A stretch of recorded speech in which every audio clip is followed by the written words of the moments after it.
your host. Religious doctrine often dictates your morals, your values, your traditions, but it also can shape societal norms, which, can affect non religious people like ourselves. But within religious circles, traditional values are very conservative. They're not as open, welcoming, and inclusive as the values that secular people hold. And as the number of people who check nones when asked their religion increases, so does the pushback against traditional values. Secular people want to move forward, while the religious conservatives wish to remain in medieval times. So if you think traditional values should remain, let's discuss it. You can dial 984 400 5656 because this is Critical Call.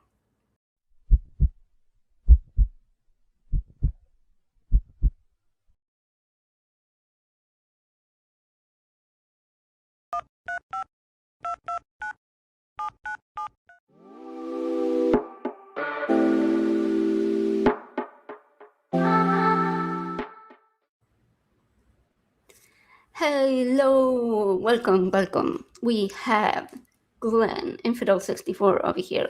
Very first time on Skeptic Haven. How does he feel? Well, it's good to be here. Thanks for having me. I begged them not to have me on with you, but here we are anyway. And so I've got to play nice. And seriously, though, I'm glad to be here. Exactly. Well, I'm just messing around. Don't worry. Glenn's like one of my favorite people. Not. Alright. So you and I worked together at the ACA. Then we worked after we both left. We worked together. Well, we've tried. Like I have you on my show, and you've had me on your show that you produce. Tell people about that show that you're running now. Well, right now, I'm producing a show with Cynthia McDonald. It's called The Roots Matter, where what we're trying to do is focus on really what counts, the grassroots. People are out there who are doing the work.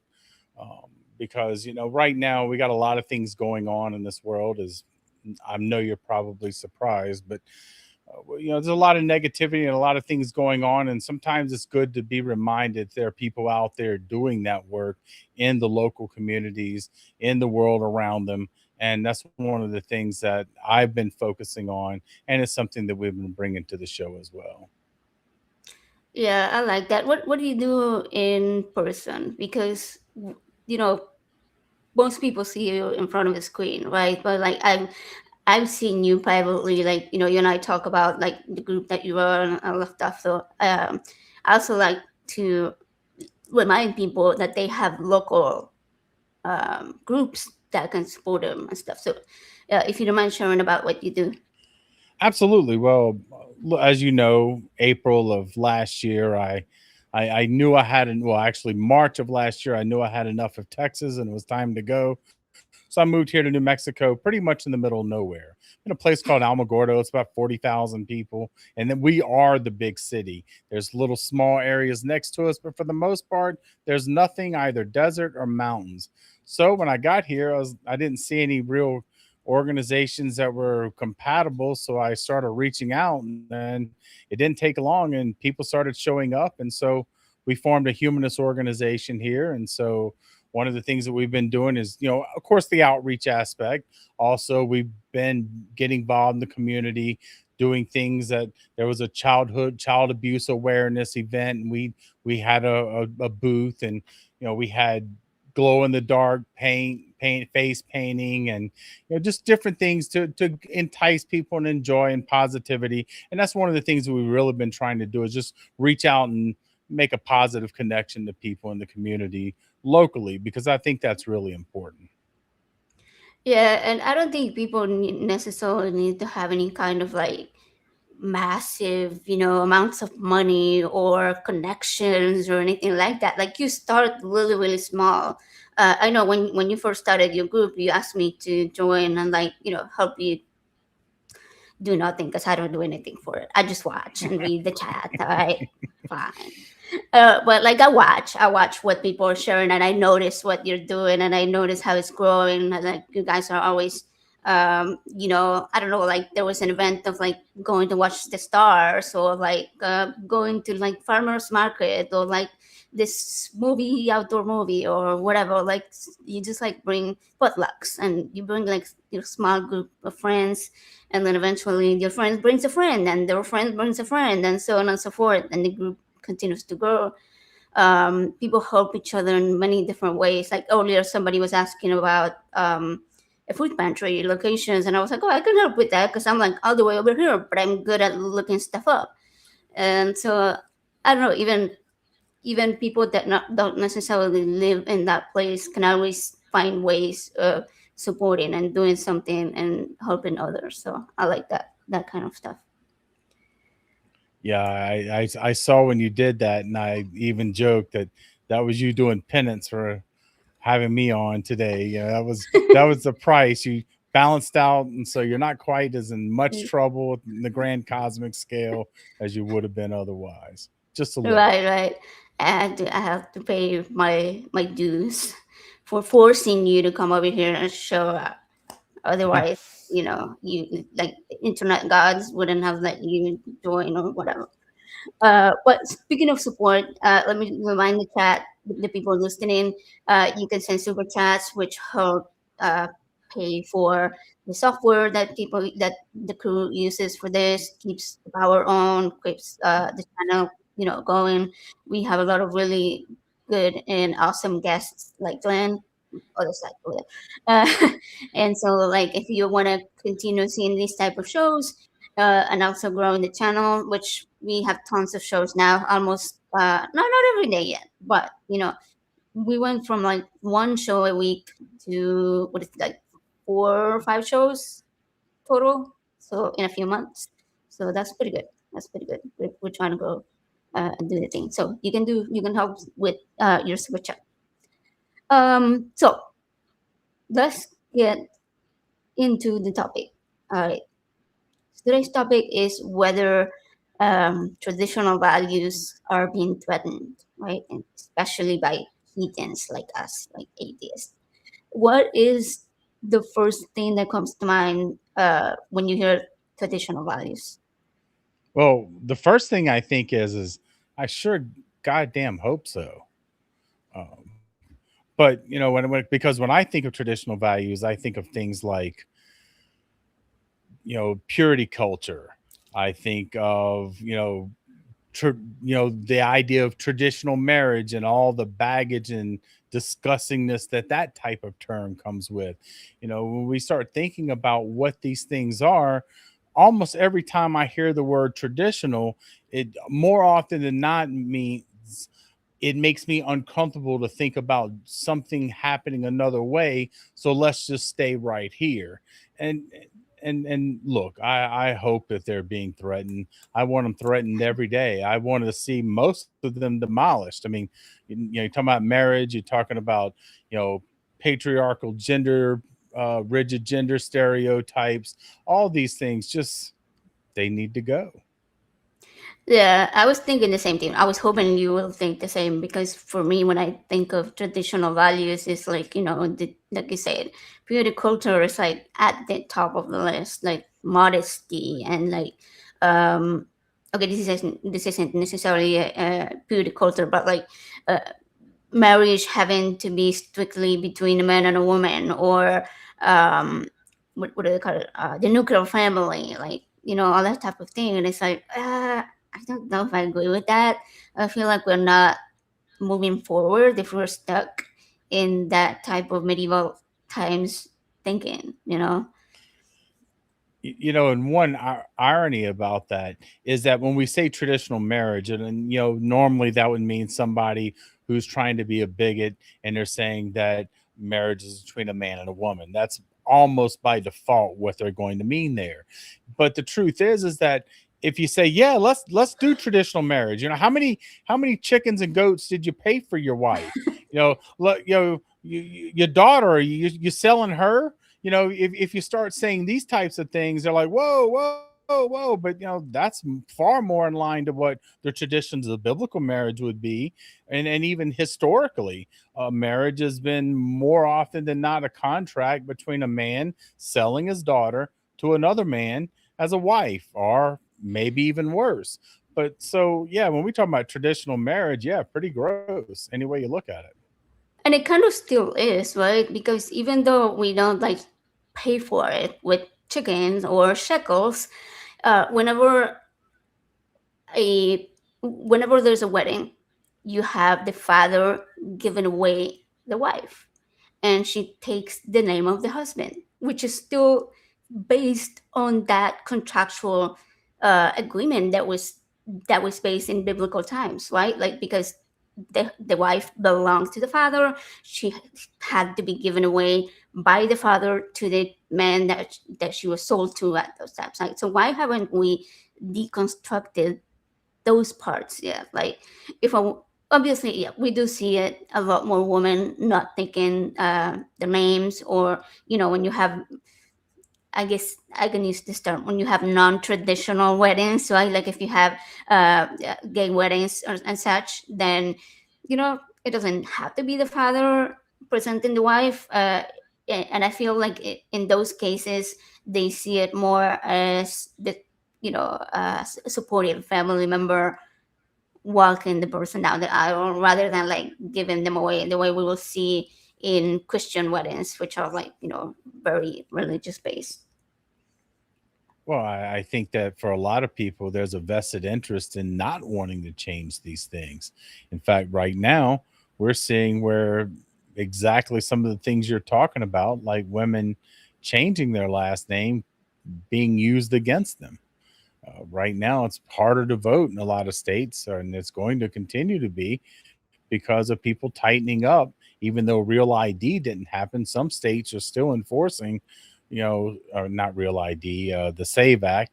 Even though the Save Act didn't go through, a lot of states are enforcing much stricter forms of voter ID, and to the fact where Rachel has her first name, her middle name, her maiden name, and my name on her license because that was the only way to be sure that she would be able to vote here in New Mexico. That's That's pretty fucked up. gross. It's fucked Yeah. up. Yeah, you can cuss here. I give you permission. Yeah.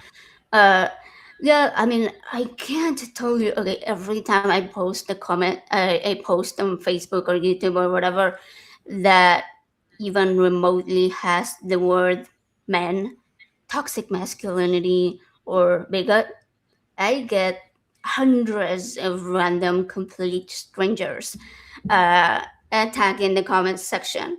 And one of the things I've seen a lot lately, which I didn't really notice last year, or is to repeal the 19th commandment. And I'm like, oh yeah, mm, they're definitely trying to do what you just said, right? Like uh, repeal the fact that the ability of women to vote. And I think they either want women to not be able to vote at all, or to be able to be required to vote through the husband. It's kind of like, I don't know if Yeah. it will be like a combined vote or what the heck. It's a But one household vote. Every household gets one vote. And of course, who would decide who gets that vote. And that's people like Joel Webben and the group he's with. They're all into that. That's one of the big things they promote. One vote per household. I haven't heard that name since the nonprofits. Joel Webben. Trauma. Sorry, because I know I talked about him enough. There's a Ah, comment from Kelly, the Detroit atheist queen, and she says, Infidel64 rocks. He does rock. He's a good guy. hey Kelly, The, it's good working with you in the past, and hope we'll do so in the future again. I did watch that show. It was good. It was good. So I do see a comment in the chat related to the marriage that we were talking about. I think it's a good point by Zarion, and it says, Dave. Okay, that was good. Marriage is about property rights, but masquerading as a union founded upon love. Get the fuck out of here. Get the fuck out of here, Dave.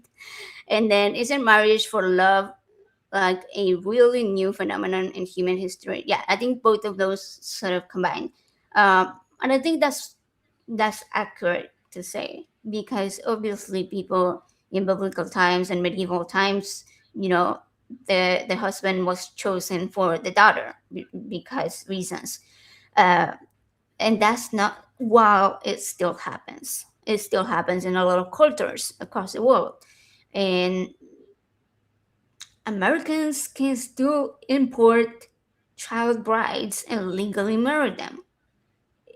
They can. That may be news to some of you, but it's a fact. So I would say that marriage for love is definitely a newer and phenomenon. Yeah. Yeah, and another thing you got to consider is that, we think about how new it is.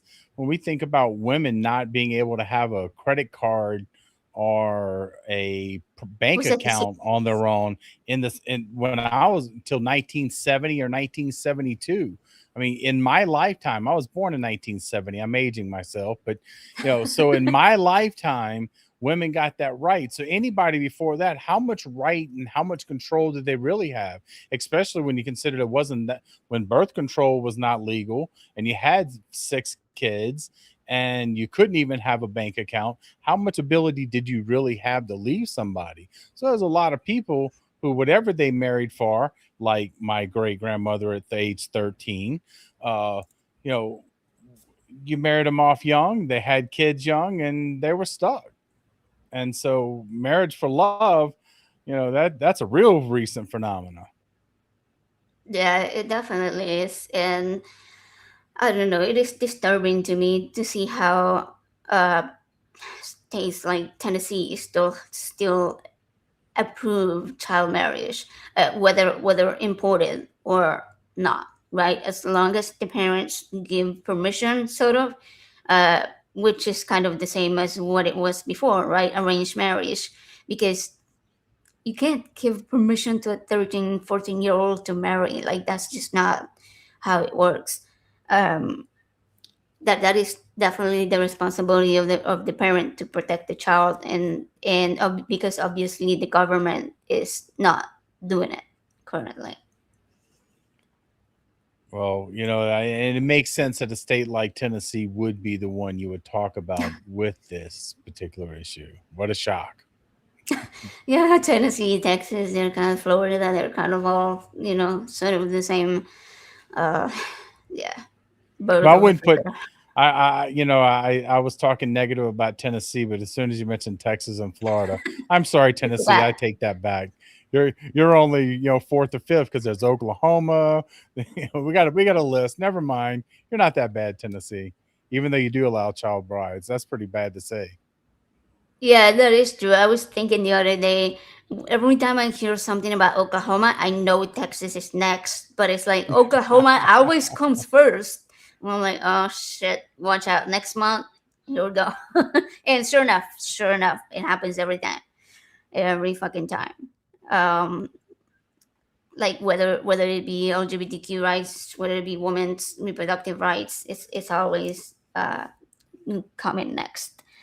So, question: what do you think are some of the main differences between morals or values um, within religion that we can definitely find in the secular world that are more beneficial? Well, I think that if the first thing that's most important is understanding that your whatever your belief is, however strongly you feel about a moral view, is that in a secular view, you can accept that and be demonstrated to be wrong and change it. Whereas with a religious view, you're stuck with it. So even if it's the most heinous thing in the world, you've got to defend it. And that in itself just creates a mindset, I think, for you to accept some really terrible things. Now, for me, when I look at my experience and how I was raised and the cult I was raised in, as opposed to where I am now, I mean, it's night and day. And I really look and I think about how stunted it makes a child to grow up in that type of environment. And I think that's one of the huge disadvantages that people don't talk about, is how much of a disadvantage it is to be raised in that, and then as an adult to realize, oh, that was all a load of shit. It is, because then you have so much work to do to deconstruct from all that bullshit. Like, I wasn't even raised in it. I got into it as a young adult, vulnerable moment of my life. But it's like it took so many years for me to deconstruct what I had constructed, I guess, around religion, like especially when we're talking about pure culture and the idea of marriage and all of that stuff. I did see another comment by Dave Murphy on the side of the chat, and it says marriage is overrated and only serves to benefit capitalists. If you do anything more than pay a visit to the justice of the peace, everything else is sheer consumerism, superstition, and vanity. And I agree. As a married person, I agree with that. Like, I mostly married for because the benefits. Like, it wouldn't have changed my love for my partner, whether we had that piece of paper or not. And it wouldn't make me, less likely to stay with him simply because of having that. Well, I'm sorry, more likely to stay with him because I had that piece of paper, right? Like, if I didn't have it, I would still be here because I care about this person, because we share values, because we share family that we both love. We support each other, we complement each other, paper or not. So, like, for sure, like $10,000 weddings, like, I love it for the people that want to have them, right? But I know so many people that have to have them for legal reasons, for health insurance, for being able to buy a house together, for whatever reason. You like you said, bank account, voting, etc. It's like you kind of have to. You're forced to do it because society. So shit, it sucks. Yeah, and I'm married as well, and the truth is that Ray and I both have said that if we had it to do over, we would just live together. But we were both still involved in the cult, so not being married wasn't an option. So that's what you had to do, and so that's what we did. But yeah, marriage is a terrible institution. Oh, I look, I have told all three of my children, do not get married. Now, my two oldest got married, so they didn't listen. But I like their wives, so it's okay. Ashley got a good wife. Alexander got a good wife. I'm still holding out hope that Gabriel doesn't get married, but if she does, I won't be too resentful. But uh, you know, it's a terrible Might be a institution. lucky one. Might be a lucky one. The one that listens, Yeah, we'll we'll see. see. Well, she's 17. She's not listening at all right now. So let's hope she'll, when she gets a little older, every once in a while she'll listen to something I say. But yeah, and I see a lot of comments of like, yeah, like people can love their wedding and you can have a ceremony, you can have a celebration. You don't have to have the papers for that. Like, Yep. the celebrations are fun, Yeah. Get together with family, wear pretty clothes, whatever. Like, that's totally cool. I love that. And that is a way of like, celebrating each other and the love and all that stuff. So when it is done for love and not for necessity. Like, my wedding was done for necessity, and so it wasn't a big party. Like, we had it at the courthouse with the witnesses, and then we had dinner at a restaurant. That's it, you know. So it wasn't like a big celebration or anything like that. But one of the things that you mentioned made me think of when you said you were still in the cult and you felt like there was no other option than to get married, and connecting that to pure culture, it brings me to the really, really harmful idea of virginity, right? That the woman has to be a virgin when the wedding happens. And this leads a lot to young people marrying super early because they want to do the deed and they don't want to wait. And so they just get married just to do it. And it's like, just do it. Don't sign the papers. Just go have fun. Just be safe. Like, have some good sex education, and uh, But see that's a, you mentioned sex education. That's another one of the big problems is that purity culture didn't wants to just deny sex like it doesn't exist until the day you get married. Now, yeah, I had been married before, and well, since Ray and I, even in the cult, well, I I always was going to hell anyway, and us being a very classy couple, our song is a song from Marcy Playground, Sex and Candy. So we obviously didn't wait till we got married. The hell with that shit. Secrets and confession time over here. Confession time. I see. That's funny. Yeah. No, I think it's just such a problem, and then it always ends up leading to like, okay, then we're not in love. Like we just got married and we were not compatible, and now we have to either separate and let down the family and the church, or stick together just because we were forced to, and it's terrible. But on the point of sex education that you're talking about, that also goes a lot with these traditional values, and it seems to be like, no, you can't talk about it.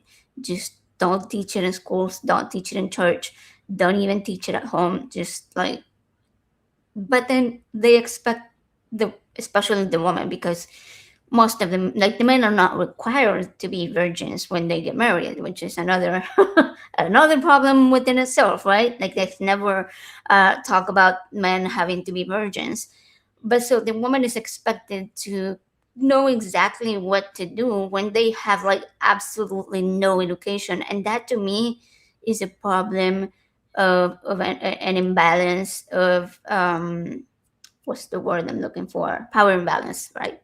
Would that be like, because the man is the one that's basically gonna be in control, and, because the woman is not educated in that, so a whole screwed up story. Um, no, that's not a comment, but never mind. Reminder: anyone can call the phone numbers. I'm here.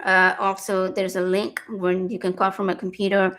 Uh, we can talk about, if you disagree with anything you're saying, we can have a chat. If you agree with what you're saying, but you want to discuss a different aspect of traditional values and how they're harmful to society, or how they're harmful to you, like I will also like to hear stories of atheists who have deconstructed these traditional values or struggled with deconstructing them. Like, I'd love to have a conversation about that too. Um, Super chat, Dave Murphy, the man.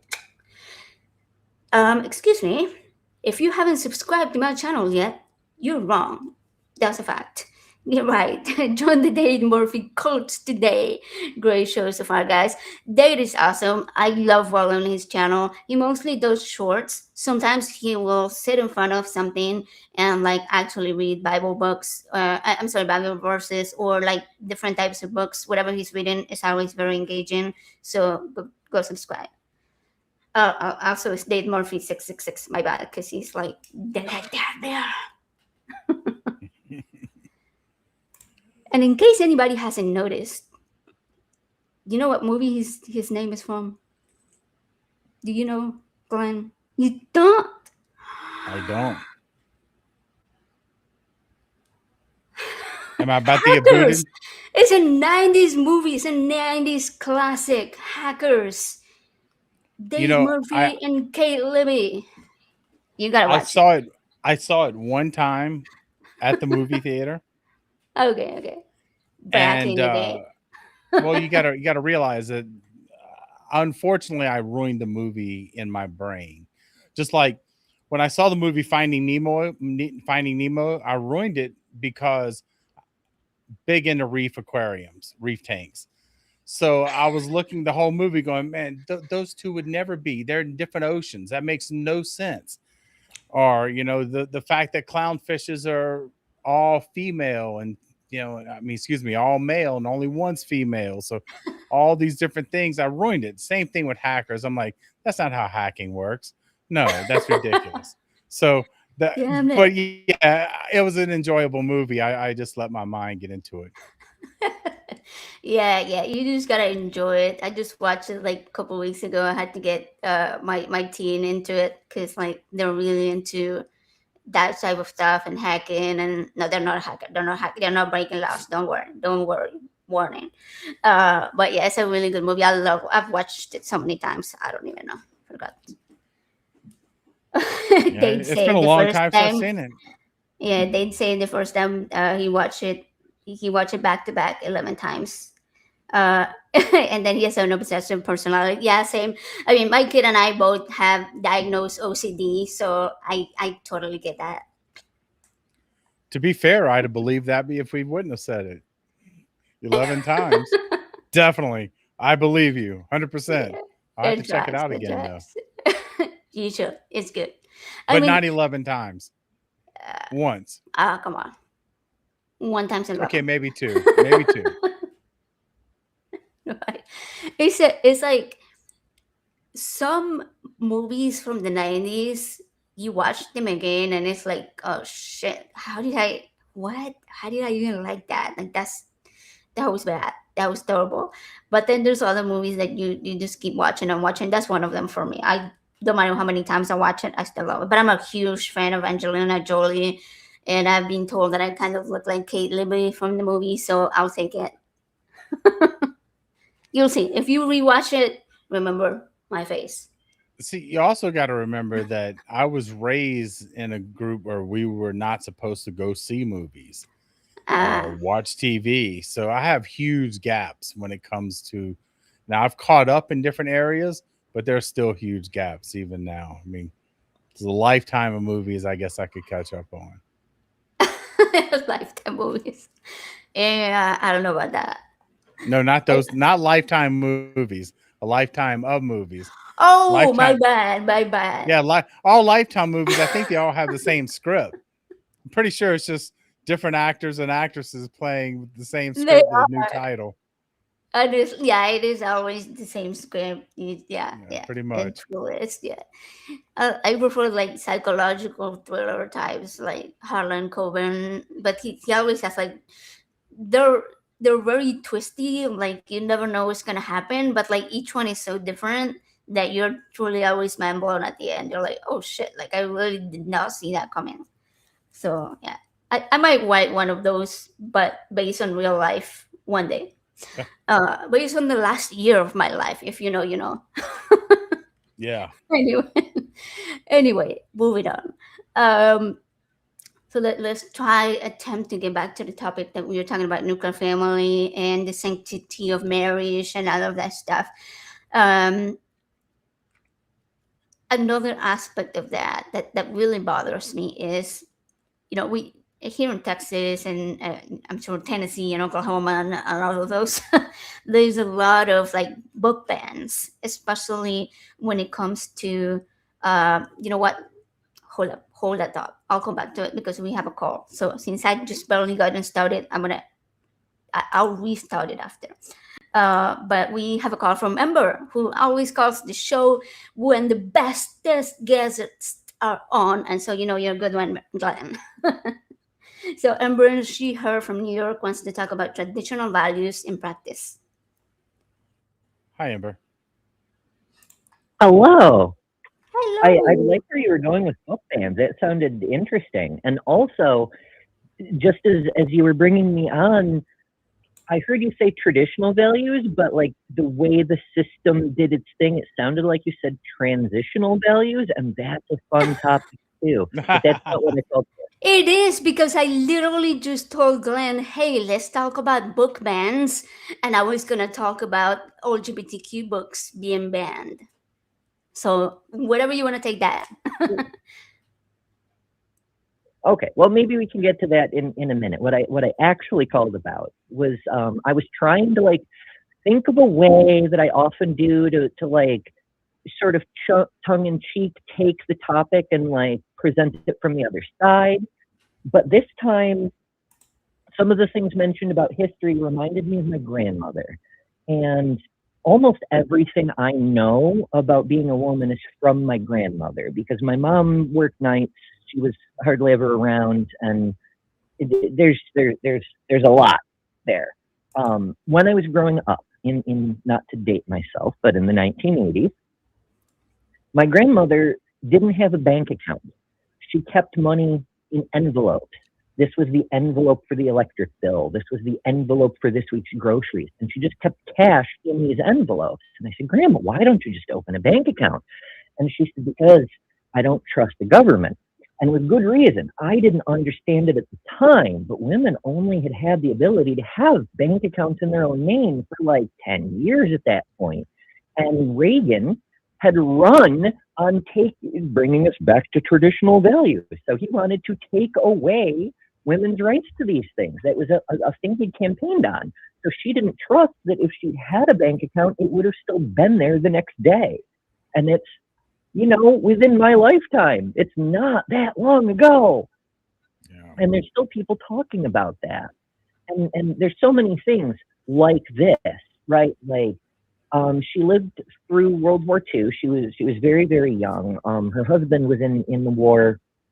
He came back. He lived long enough to have 5 kids, and then he was a cop and died in some way that no one ever told me about. So I assume it was violent. But from that point on, she had his pension and what odd jobs she could get. And even though women had the right to vote and women had worked in the factories during the war and so on and so forth, it was still really, really hard for a woman to get even a basic job, as it wasn't labeled as for women, like teachers or nurses or something. And even when she could get a job, she got somewhere around 30 to 50% of the pay a man did. Talking about abortion legality, that came up earlier. That was a really, really new thing when I was little. She told me about when my older sister turned 16, they went and she took her to go get birth control, because even though she was Catholic, she also, her daughter, my sister's mother, had gotten pregnant around 16, which is why my older sister existed. And she's like, no, birth control, God may be mad about it, but he'll forgive us because it's better than the alternative. And that's when she told me about what they used to do before there was abortion. And some people still do, is they didn't give birth in the hospital. So it wasn't reported to the state. You had to fill out forms and send them in yourself. A lot of people gave birth from home. And even if you did give birth in a hospital, they didn't always fill out the paperwork. So if you didn't want a baby, if you couldn't take care of a baby, you would just drop it off in the woods. That's a thing Christians have been doing since the freaking first century. We debate Christians. Often they will say something like, well, the Christian Roman emperors who banned exposure, which is like after birth abortion, when you chuck your baby off into the woods or whatever. But they had to ban it every generation or so for thousands of years, because no matter what they passed as far as, imperial decree or royal order or whatever, people just kept doing it. Because you can't force people to keep babies that they don't want and can't take care of. The best the church could do was open orphanages and give people a safe place to drop off their babies. And even then, they didn't get used very often. So when my grandmother was young, this was still happening. Like, yes, they had coat hanger abortions and whatnot, but most people just dropped their babies in the woods and so forth. And, all this stuff, it's really new. It's really, really new. And that makes me think, there's different things different people mean by traditional values. But ultimately, what most people are talking about as far as traditional values today are all horror stories. All of them. Bathrooms are another one. My grandmother would always make sure to go to the bathroom before leaving the house, because even though a lot of stores, a lot of department stores, at any place she might go, have customer restrooms, she was still used to a world where the only restroom was a men's room. Not a unisex room, a men's room. Women weren't allowed to use it because we had to protect the women from the men, which is to say the actual reason is women are supposed to stay in the kitchen and don't need a bathroom. All of this sort of stuff. Okay, that is a new one to me. I had never heard of like there not being women's bathroom. I knew there were like separate, like race separate bathrooms or public spaces, but I did not know that there were no women's bathroom at some point. That is crazy. Yeah, well, when women first entered the workforce, in mass, there really wasn't any thought about it because it's always been, we got a men's room, it's all we need. Wow. So women were interlopers anyway, as far as many of the men were concerned. Just like you mentioned, Ember, you mentioned your grandmother and get the jobs that she got. It's also people could say, no, I'm not hiring a woman because they've got kids. They could literally ask in an interview, hey, you got kids? Who's going to take care of your kids? What happens when your kids are sick? They would literally break these questions Mm-hmm. down to them because, you're the one that's going to have to do it. So, no, I'm not going to hire them because they got 3 kids and that might be a problem. So I'm not going to hire them at all. And that kind of thing, until that had to go to the Supreme Court for that to finally be not a valid reason, not something you could ask. It went way up because that was just the norm. Yeah, in a lot of cases, there's still situations like that. Like I'm seeing people in the side chat comment about the bathrooms thing as well. That happened to me in like 2025, maybe 2024.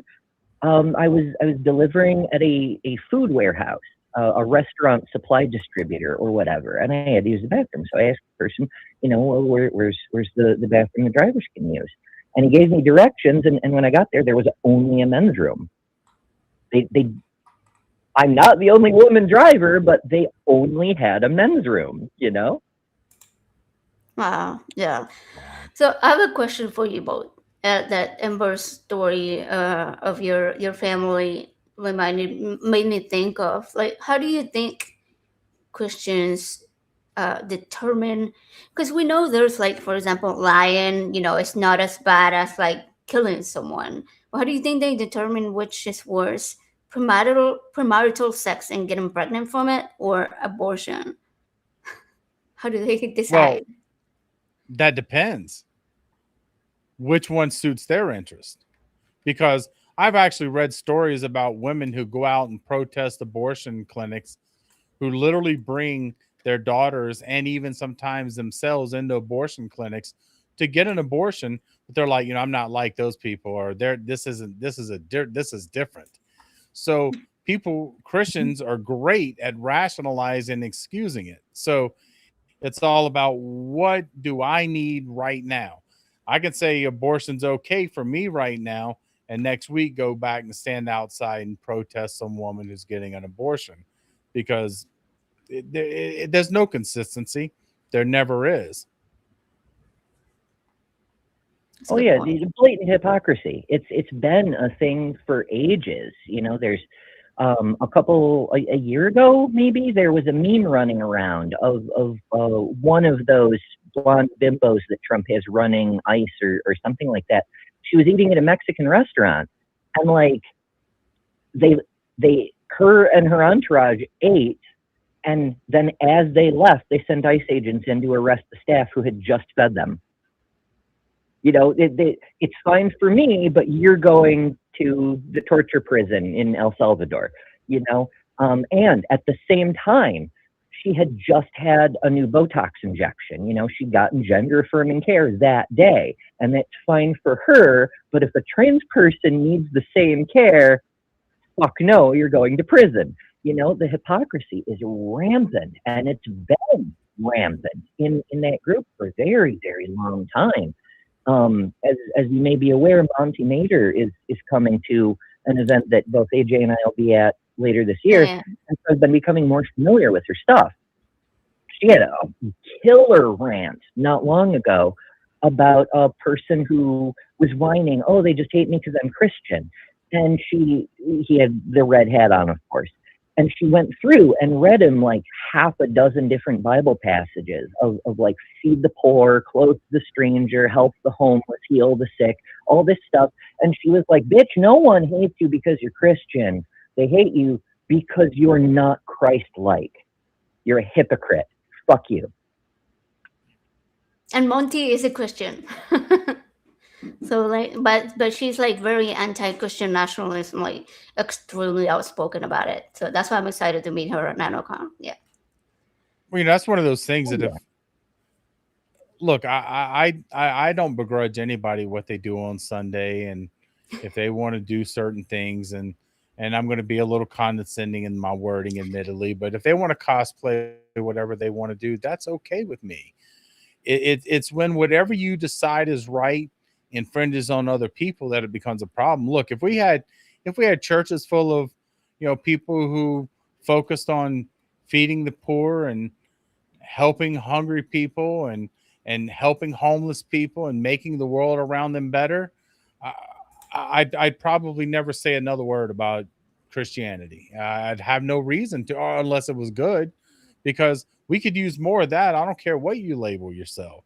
The problem is we all know that that's not the brand of Christianity that's floating around right now. At least not where I'm at or been. Not the loud kind of Christianity. It's not that if you want to follow Jesus, you have to do this sort of thing, which is wild because, Jesus was born into a period where people were very much about traditional values, and he was very much against all of them. He was flipping tables and chasing people out of the temple and all that. He was a radical in his age. He thought traditional values needed to get dunked on, do you want to be about traditional values, or do you want to follow Christ's example as a Christian? I've got to say that once again, and when it gets down to Jesus, and we ultimately have let a lot of people talk for him because we don't really know what he supported. But right now, the group of people that are talking for him, I'm ready for that group to move along. But let's get a new group. Yeah, sadly. Unfortunately. I mean, that's sort of the thing, is people cling to Christianity for the same reason they cling to what they call their traditional values, is they want to do things the American way of life, the way their parents did and their parents before them, except their parents didn't,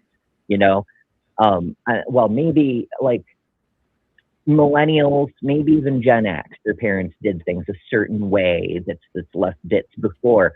But once you go to the baby boomers, no, they're not doing things the way their parents did. Their parents did things very differently, and their parents did things very, go back, their grandparents, go back just 2 generations, and almost everyone's a farmer.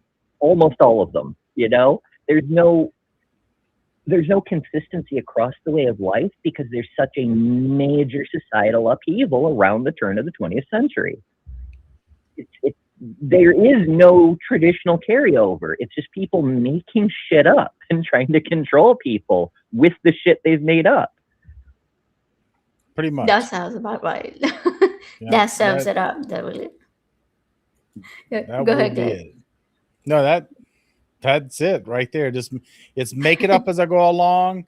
But it's kind of like, I don't know if either one of you ever read the book 1984, but in the book they're always fighting against Eurasia, and Europa's our friend, and then or later it's Europa's our friend and Eurasia's our enemy, and that's the way it's always been. And that's kind of how Christians are. It's like, this is the new rules, these are the new ones, but this is the way it's always been. Oh, wait. New set of rules, but this is the way it's always been. 15 minutes later, rinse and repeat. That's just pretty much the way it is. Yeah, it's true though, because they will claim, oh yeah, like when Jesus came around, then we had all these new rules, and now we gotta be all Jesus-like, but also, we don't follow the Old Testament, but also we do because the Ten Commandments come from the Old Testament, but also we do because Jesus has to follow the rules of the Old Testament. So it's like you can't separate them. You cannot separate them. There's no way to separate them. Well, I don't know. I mean, we've all discussed before how the books in the Bible contradict each other, left, right, sideways, and center. But Jesus did do a whole lot of revisionism, like healing lepers, for example. Leprosy was a curse from God. It is God willed you to suffer. He gave you this affliction, and Jesus comes along and goes, nah, I'm taking it away. he's directly defying what was until then viewed as the will of God manifest.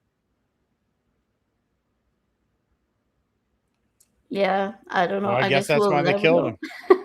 Yeah, probably because they were No like, doubt. well, he's a troublemaker over here. I mean, if you're reading the Sanhedrin, yeah, they definitely viewed him as being a total asshole, troublemaker, and hell yeah, Rebel. we got rid of him. And of course, if you look at it from their perspective, why wouldn't they? Of course they would. Yeah, he was like the modern uh, liberal. I was gonna Yeah, say atheist, but no, he wasn't an atheist. yeah, Modern that would be liberal. funny. Let's really make some Christian heads explode. Yeah, if Jesus was alive now, he'd be an atheist. I think he probably Well, would. I think the mythological form of Jesus that comes down to us across the ages, assuming there even was a Jesus, but that's a topic for another time. He's definitely a humanist. You know, he's like, I don't care what your religion is. Be kind to each other, you scurvy bastards. You know, he had a lot of disdain for selfish, myopic people, and that's really okay. There's a lot of humanists who don't express disdain for the people who are horrible to other people, but like that judgmentalism of you are doing wrong when you hurt people on purpose is sort of central to humanism. That's why we stand up to bullies rather than just turn the other cheek and say you probably shouldn't do that, you know? Even if they're generally like us or have been part of our group, we still have to do that. You Yeah, know, good. and this is something that I've been accused of twice recently. They're like, well, that's not very humanist of you. And I'm like, well, one was about Charlie Kirk. And I made some insensitive comment about Charlie Kirk. And I was like, well, you know, Oh Charlie Kirk was a terrible human being who harmed people. So excuse me if I recognize that the world is a better place without him. Now, does that mean that I say let's go out and kill people who don't agree with me? Of course not. But that doesn't negate me from being able to say, man, we dodged a bullet there. That guy could ended up president one day. Whew. That's not lack of humanism. To me, that's being very humanist because I do think the world is a better place without him. And I was talking to somebody about something right. else and they throw that out. And I'm like, no, being a humanist doesn't mean that I'm a pushover and I'm just going to lay down and let you walk all over me. Being a humanist is saying no. Sometimes it means telling somebody, no, you're being an asshole. Stop. Standing up against it. Not just passively standing there with your thumb up your ass pretending nothing's going on. That's not humanism at all to me. That's complicitness. Yeah, like for example, there have been in the past and in the present certain members of the community that make content that is very harmful, that is literally hurting other people, and we can be against it. We don't necessarily have to like push them off the platform or anything, but we can speak up about it. We can let people know about it. We can say, hey, that's wrong. Point it out. Warn people. Like there are certain things that you can do, and pointing out the toxicity of someone, and while still not wishing them to completely disappear from the earth. So like, Amber, I'll let you have the floor now. I have a what now? The floor. The microphone. Oh, there's floor. Fabulous. Yeah, it's I personally wouldn't have done harm to Charlie. I mean, well, aside from intellectual combat and make him look like a fucking idiot. But of course, I'm not a college freshman, so he wouldn't debate me anyway. But that's neither here nor there. But I can recognize that the world is objectively a better place without him around. And that's not just a comparison to my values. It's outcomes based. It's objective. It is a fact that fewer people are suffering as a direct result of Charlie's efforts, with Charlie no longer making those efforts. It is an objective fact that his wife now has a lot more political influence, power, and even money than she did before. She is better off. She might she might say she'd rather have Charlie, but I don't think she could do it with a straight face.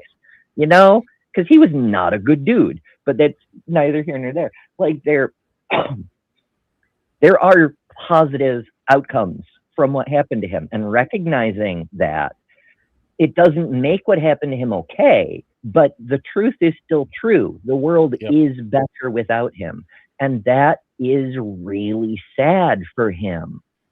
But he worked really, really hard to earn that place in history, and it would be unethical to deprive him of that, considering how much work he put in. You know? But I like agree. he could have completely disappeared from the debate circles and divorced his wife and disappeared from his children's family and gone to live in the middle of nowhere and stayed alive. And then we could still say, hey, we are better off with him being all the way the fuck over there, right? Same thing sort of now. We know that this space over here is safer because he's not in it. So I think that, yeah, that's what you guys are trying to say, that the results are, despite whatever, however that happened, we can objectively say that the space is safer and better without his influence. Without his poison. Or that. Yeah. That's exactly it. Bad faith assholes who don't directly engage in violence but push other people towards violent action, who help normalize that negativity, that those negative behaviors of bullying, toxicity, and all those things that lead to violence. That is literally toxic behavior. That's definitionally what that means, is normalizing that negative behavior. They are the toxic poison in the well. And removing that toxicity unpoisons the well. It hurts less people. No doubt. And I have to say that I'm presuming you guys saw Erica's video and dressing all black with the black baseball cap on. I've watched All, like bits. I need to all I find could like the think whole of, thing. oh, you haven't seen it? All I could think of was Janet Jackson Rhythm Nation. I was like, is she gonna start singing "What Have You Done for Me Lately" or what's the next track? But no, she tried to act serious and act sad. But it's a terrible. You should check it out. I will, I will. Like I keep seeing the pictures and the memes and all that stuff, like the super short clips. But yeah, I need to check out the whole bit. We can cut it a bit because I'm sorry, it's a joke. Amber, did you want to discuss anything else? Did you want to go down the book bands path, or do we have anything else from this We can part? talk about book bans, but you know me, I can talk about anything literally forever. Good, Um, because I enjoy talking to you. So I would like for you to be in this part of the conversation because it's interesting.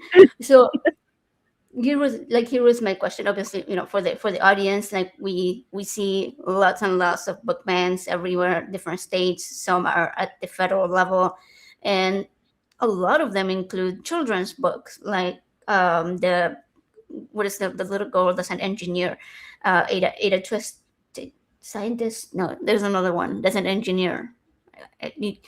I'm sorry, uh, but like it goes around the topics of LGBTQ people, and sometimes it includes an LGBTQ character, and it is not at all of a sexual nature. It simply says, I don't know, it can be like a child that has parents that are the same sex couple, and they have been labeled for the most part pornography because they are around the topic of LGBTQ people.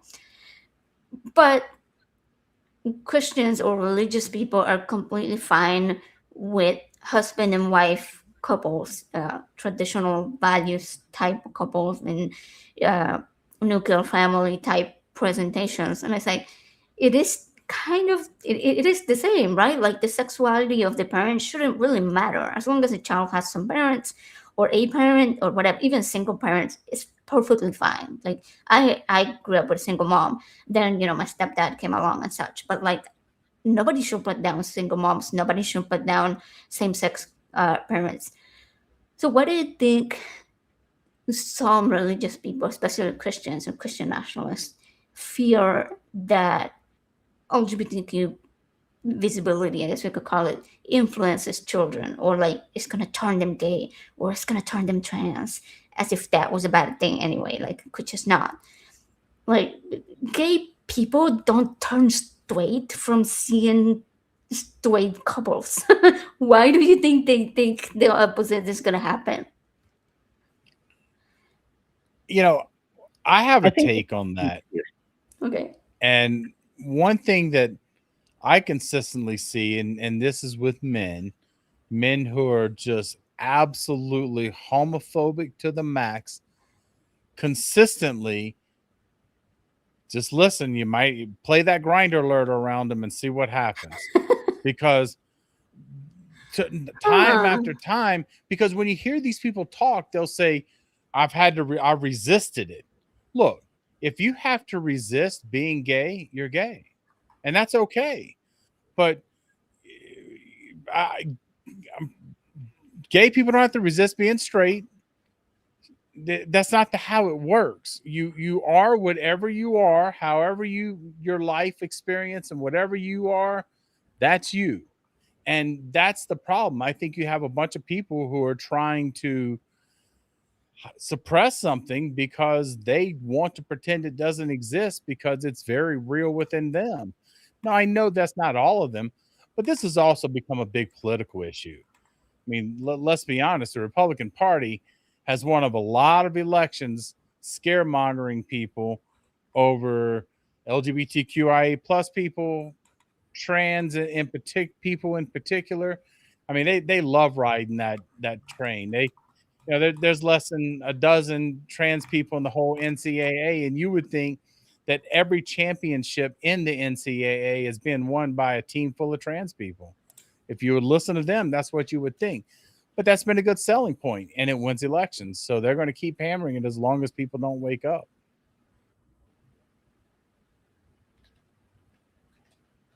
There's a lot to unpack in that perspective. The elections aspect, the sports aspect, the all the various things.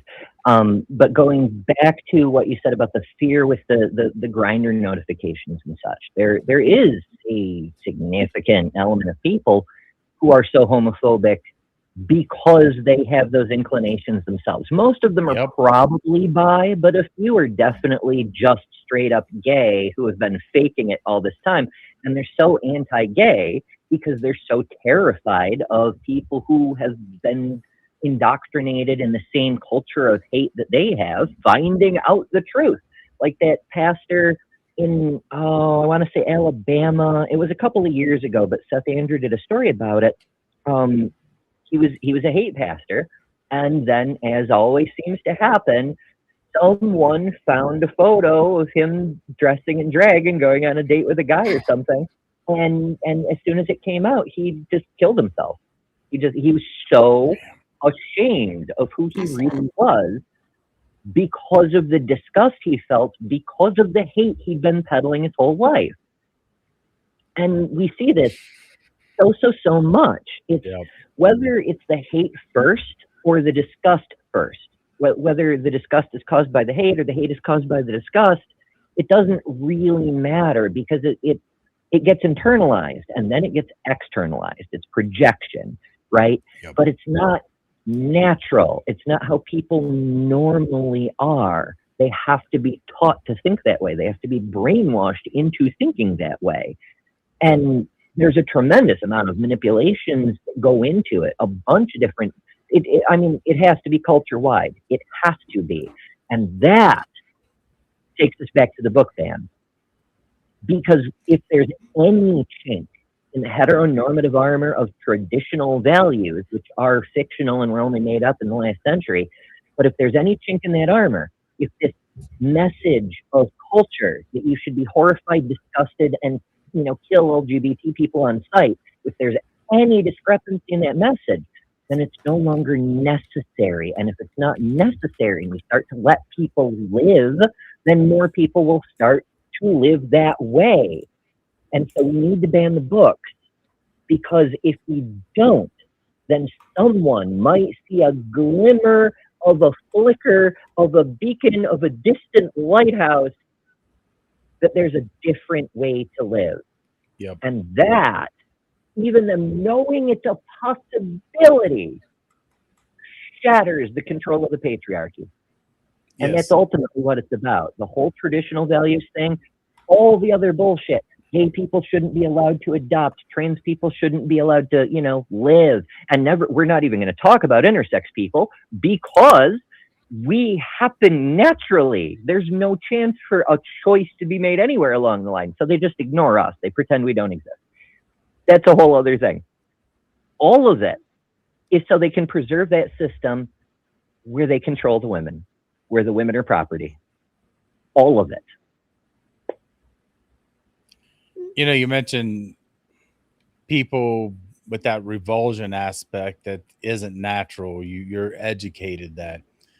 One day it came up, and it was a topic, and this is when I was still interacting with my in-laws and I brought up the fact that my brother-in-law won't drink out of a straw because 20 some odd years before that, he saw a guy who he perceived as being gay in the French Quarter. We're from New Orleans, drinking out of a straw, and it just was so gay that it repulsed him that he would never drink out of a straw since then. This has been decades, and the story never sat right with me. And then one day I called him out on it. This is, as I said, we're in a group family situation, and I'm like, Joey, when we were teenagers in early 20s, you went to gay bars with me, I don't know how many times, and you never complained and said anything about it then. What happened?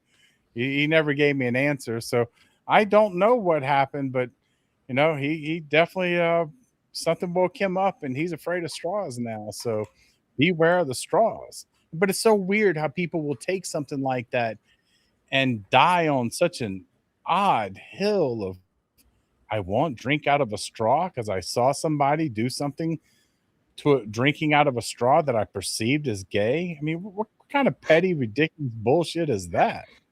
I mean, gay men wear pants. Don't be wearing pants because Yeah, that I makes you know. gay. Yep.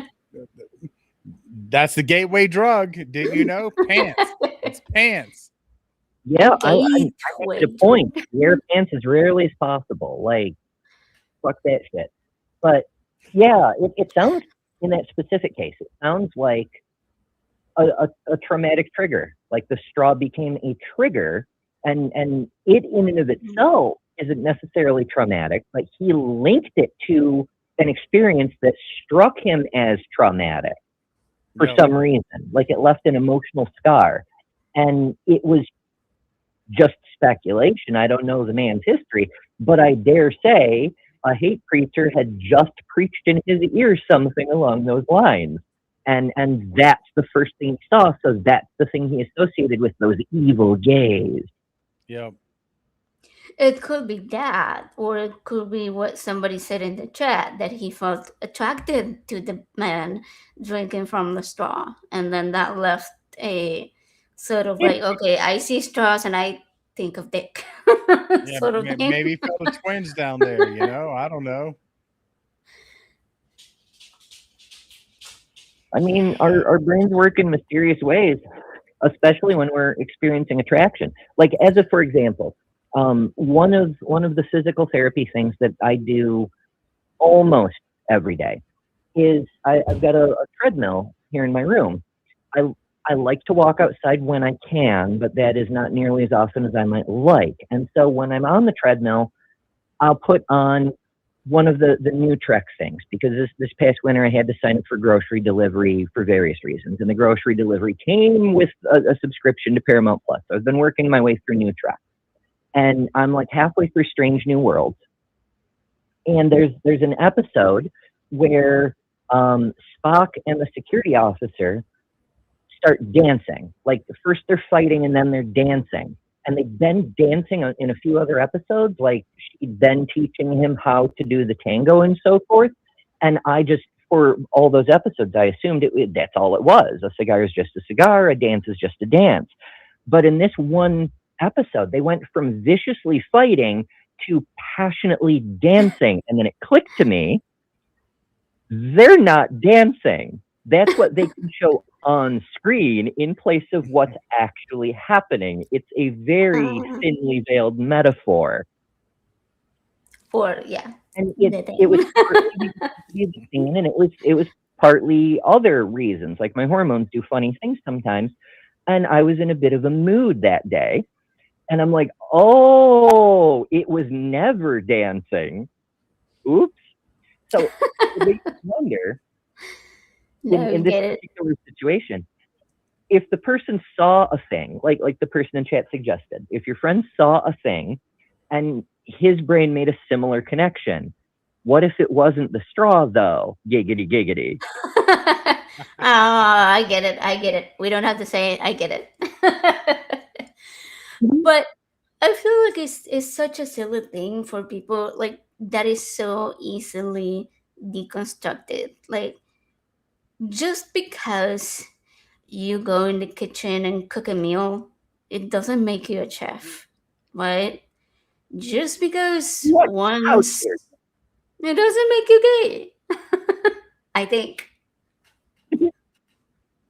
Well, it's an internal identity thing, right? Like, I mean, I hate to give any leeway to the people who make attack helicopter jokes, but it's sort of like being a Christian. Like there are agnostics running around who have a general vibe that there may be a God, and sure, why not call him Jesus? But they don't consider themselves Christian because they don't swear strictly to Christianity is the only one true God, and I have to go to church every Sunday and all that shit.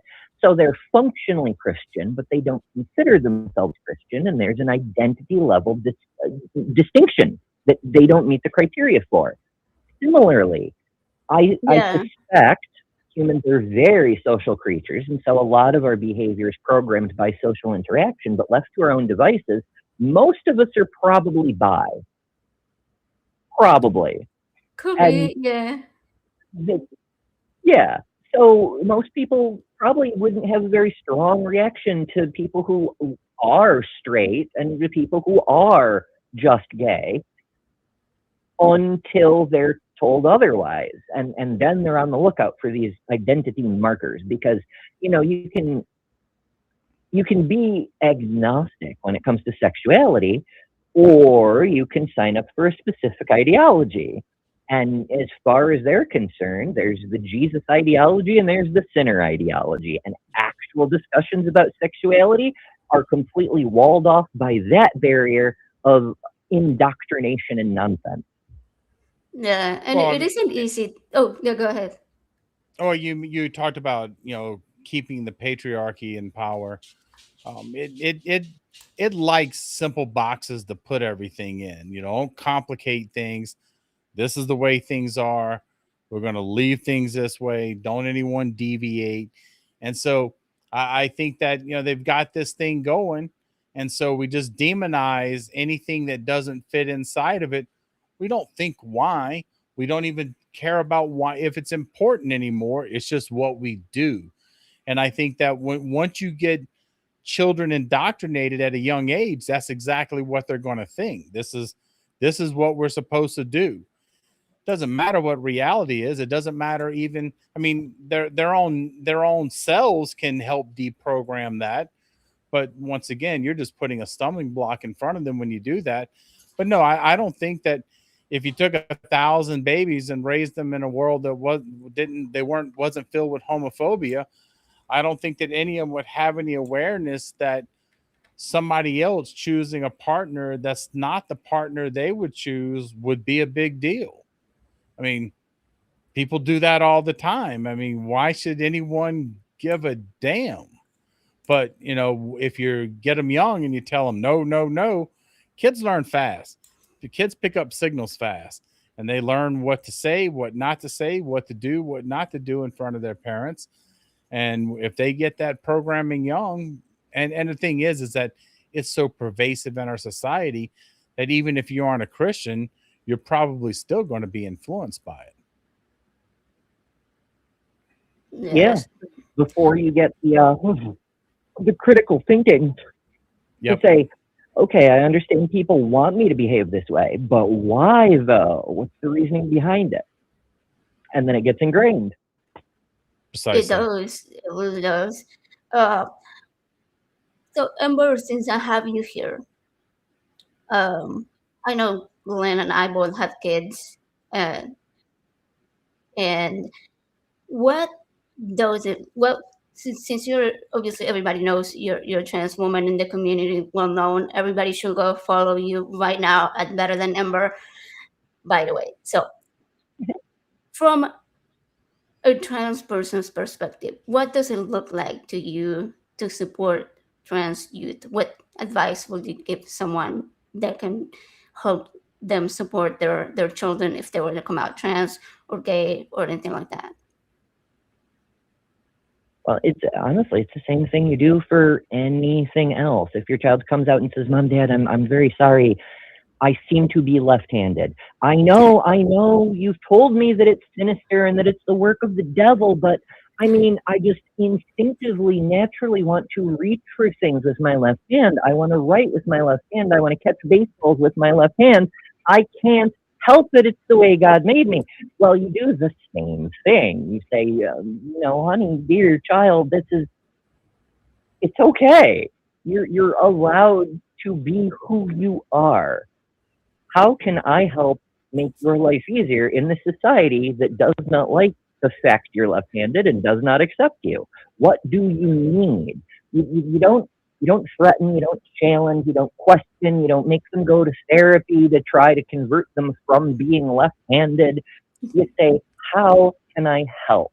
The fact that you support them should be beyond question, because no matter what you think about being left-handed or being gay or being trans or being any fucking other thing, the fact you love your child should be the primary priority and the number one value that comes through loud and clear above and beyond every fucking thing else.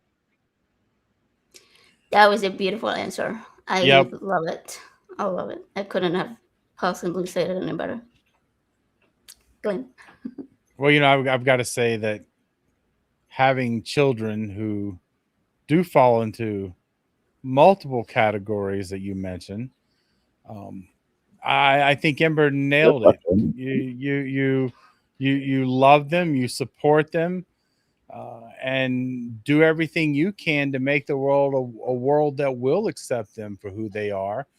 Because I'm not willing to accept that this is the norm, because what we're living through now with this transphobia, with this rise of homophobia, what we're experiencing now, this isn't normal.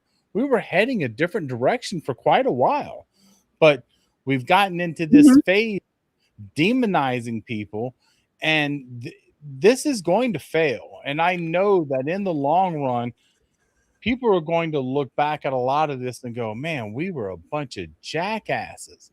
And that's easy to say. Hindsight will be great, will be okay. But the truth is that doesn't make it any better for anyone right now. And that gets back to what we were talking Right. about at the beginning of the show, AJ, about those local communities, about building those people around you, building those, and not just local, but even online communities, because it's important that we have support structures, because we're not going to change this overnight. We are going to win in the long term, but right now it's about supporting ourselves, supporting those people who other people would argue don't even have a right to exist, which is pretty fucking gross when you think about it. But they'll learn. And right now, though, we can stand up and say, no, that's not acceptable. And of course, I think that's what we're doing right now, isn't it? And I'm gonna add before anybody listening freaks out and starts with the typical Trump. They're giving the children surgeries at school, bullshit or anything like that. No, that's not what's happening. I Supporting trans wish, youth. my goodness, Yeah. if I had been able to get surgery at school, my life would have been so different. Right. Wouldn't that? Yeah, but no, that's like that is not happening. That is not a thing. The majority of people. that support their trans children do not do any type of surgery until they're 18. There are some like intersex people who have surgeries forced upon them when they're little babies, sometimes told, sometimes not told, and Uh-huh. such. And so those are different cases. Those are separate cases from like what we call supporting trans kids. That would not be considered supporting trans kids, by the Yes. way. So I feel like, but I feel like any other thing, like puberty blockers or letting your kid do whatever the fuck they want with their hair, with their clothes, with their nails, with the jewelry that they wear, is kind of the same as like if you were to go and tell your child, no, you can't wear those type of glasses because it makes you look like a girl, despite the fact that they help you see. Like you wouldn't do that. You wouldn't do that. You would let them wear whatever glasses they want as long as it helps them see. Yeah. That's Well, how I a see it. good parent would. There are some. I mean, there are parents running around. There's 8 billion people. Every kind of person you can think of exists somewhere. But there are people running around going, "God made you nearsighted. You're spitting in God's face by wearing glasses. Take those off." Like there are parents like that. It's absurd, but it's Oh, just an trust me. extension of the same sort of bullshit we see in every other thing. I've had adult friends, I'm sorry, adult family members, uh, luckily not blood family members, but still family, that have told me I should, just be happy with the body that I was given when I was asking, hey, shouldn't I have gotten my cochlear implant, my corneal transplant? And they were like, you should have been happy with the body that you were given. And I'm like, no, thank you.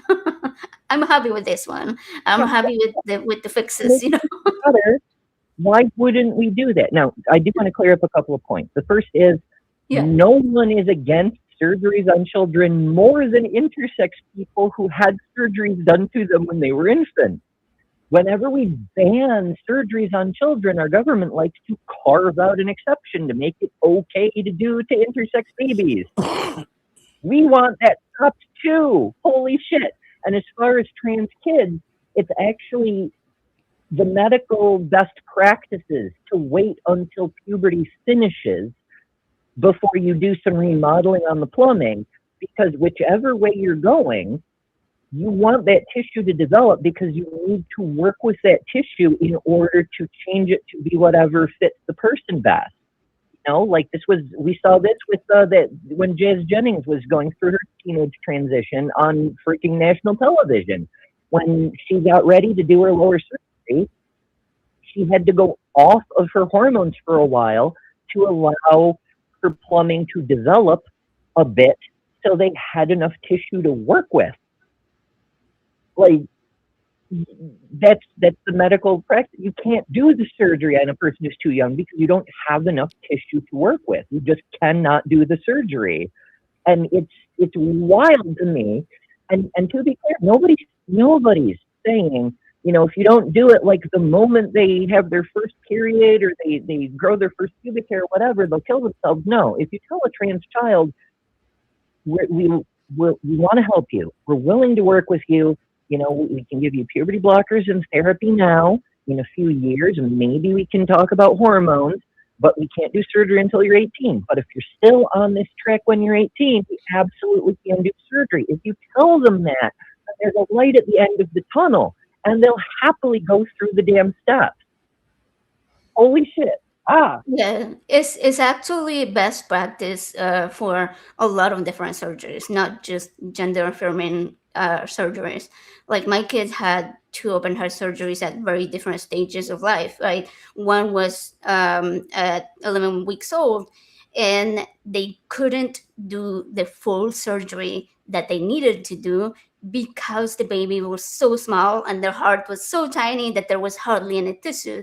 So they do what they can to hold them off until they're old enough to where the body is a little bit more developed, still not enough, usually, to where they have to have the next surgery. And because the body continues to grow, they're going to need another one in probably 10 years. In the case of my kids, for some reason, their body grows differently than the majority of the kids with that condition, and so they have to have them a lot closer than the average. So it's less than 10 years. Like we had one in 2020, and now they're kind of getting ready for the next one rather than at the 10-year mark. Like we're supposed to do like next month on their birthday, actually doing an MRI to see when the next procedure will be. Luckily, it won't be open heart surgery, but it's like they still have to change it because the heart is continuing to grow, and so other body parts are also going to continue to do the same. And for any kind of surgery like that that affects such sensitive parts of the body that grow so much, it's just not possible to do that. So yeah, it definitely makes sense that they will do it that way for gender affirming care as well, for gender Well, surgeries, right? with most of the transphobes that I know, at least I interact with, uh, first and foremost, it's don't confuse me with the facts my mind's made up. So, unfortunately, I think you could walk them through the process of everything that is true about gender affirming care for minors, and they would still say they're turning girls into boys at lunchtime and boys into girls, at second lunch, and whatever, the cat litter boxes and whatever other absurdity and nonsense that they can come up with. And sometimes it gets frustrating trying to push back on that. But the truth is that one thing I have to remember is that I'm not just talking to the transphobe that I'm talking to, but maybe there's somebody that'll read something and go, That makes sense. that Yeah. that makes sense. And the truth is that I didn't start from where I was to where I am now as an extreme right winger, God fearing, still going to hell but believing in him, right winger, to where I am now overnight. And sometimes I have to remind myself that some of these people are redeemable. Now there's a lot of them that I'm not convinced they are. And I think there's 30% of this country that is irredeemable. But I do think that there are people that once they're kicked in the face, and that's what sucks, they got to get kicked in the face first, then they'll have empathy. Yeah, that's true. I always like to use you as an example, or to tell others, but also to remind myself that shitty people can be good people in the end. Well, I don't know if I'd go that far. No, you're right. I mean, it's ishy. There's a lot. Sometimes people continue making choices they know are bad, even once they know they're bad, because Yep. it's sunk cost kind of situation. Like, if I admit I was wrong now, I will feel tremendous guilt for all the horrible things I've done. So I'm just going to keep pretending I don't know any better now and doubling down on the things I always said. It just, Gosh, it drives me crazy. that rings so true right now. That rings so true right now. Yeah. Because sometimes people will do a terrible thing for years or for half a year or forever, however long, and cause terrible harm. But then if they admit they were wrong, they have to admit they fucked up so badly that how do they even start to mend fences, to fix what they did, to recover? Well, there's some harm that just cannot be undone, right? There's friendships that cannot be mended or put back together, and such. And it's like, yeah, you have to try to always keep an open mind, always be open to saying, you know what, I might have to listen to that little thing that you're telling me that maybe I'm wrong about that. Like before it's too late, before you fuck up so much that you just can't turn back. Well, I hate being Right. wrong, but I hate staying wrong even more. So when you're wrong, own up to that shit and move on, because your only other option is to double down on shit. And well, to me, that's just not worth it. That doesn't make any sense to me. Yeah. We do have to be careful not to project our own values onto other people. like just because we have prioritized humanist values, try to help where you can, try not to do harm, all these things. Not everybody has those same values. Some people are trying to cause harm. The fact they're doing harm isn't collateral damage. It isn't an unfortunate consequence they'll be sorry about someday. It's the point. It's the actual goal, Yep. Unfortunately, a lot of times we'll see something, we'll go, what a horrible thing. And then after a little while, it doesn't take you too long to realize that's not a bug, that's a feature. That's part of the goal. And time again, we've seen that. And it's just like, wow. But you're absolutely right. If we project humanist values on other people, we're doing ourselves an injustice, because we can't presume that unless people demonstrate that. We have to presume that they may not be acting in anyone's self-interest, and not only that, but actively acting against not only other people's self-interest, but even their own, because people do that all the time. That's true. Sometimes their views aren't rational. Sometimes, well, as the old saying goes, sometimes they just want to watch Rome burn. Well, I didn't buy these marshmallows for nothing. Yeah, I am good without the barbecue, but other people are not. Other people like the barbecue and the burning and the burning flesh. So. Now you're making me hungry. Or whatever the case may be. My goodness. Or burning the books, even, if you want to. There you go. No, there's a church here in Alamogordo that several years ago had a book burning event where they burned a bunch of J.K. Rowling books, Harry Potter books. And that was before she came out as complete transphobe. But, because it was about devil worship and all that. They're a big Zionist church here in the area. A few weeks ago, a few of us got together and went out and protested Sunday morning. So when they rode in, they got to see us telling that Israel kills Christians and Israel kills babies as they rolled into church. That's funny. That is pretty funny. Wild. But it's also fascinating how people get these damn brainworms, because, I remember when there was a moral panic about Rowling's books. She was the target of a moral panic, and now she's cheerleading a different moral panic. Did you learn nothing from your own life, Joanne? Well, I think it could be as simple as, and I don't really think so, but for some people, sometimes it is. Well, you know what? They're not chasing me with the pitchfork, so let me pick up a pitchfork and let me chase whoever they're chasing too. Let's let them forget about me. Yeah, I'm okay now. I'm okay, right? I got a pitchfork too. Yeah, that brings us full circle to the self-hating in the closet gay people with the grinder apps and shit who are so homophobic. It's as long as I'm on Team Pitchfork, surely the torches will never be aimed in my direction. Mm-hmm.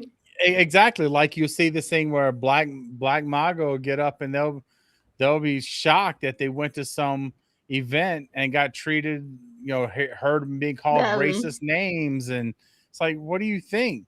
You thought you were going to get the pass because you got a red hat on? No.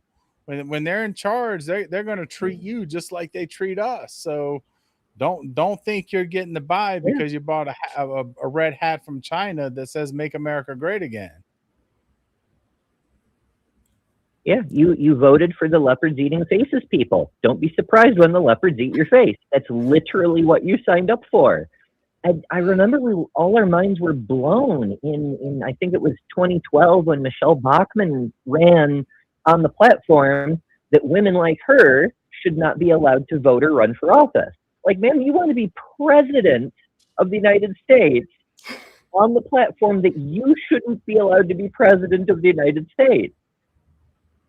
What the actual fuck? And yet the cognitive dissonance, it didn't even register with the right wing because they're so deep in the damn sauce. They're like, yeah, that's perfectly logical.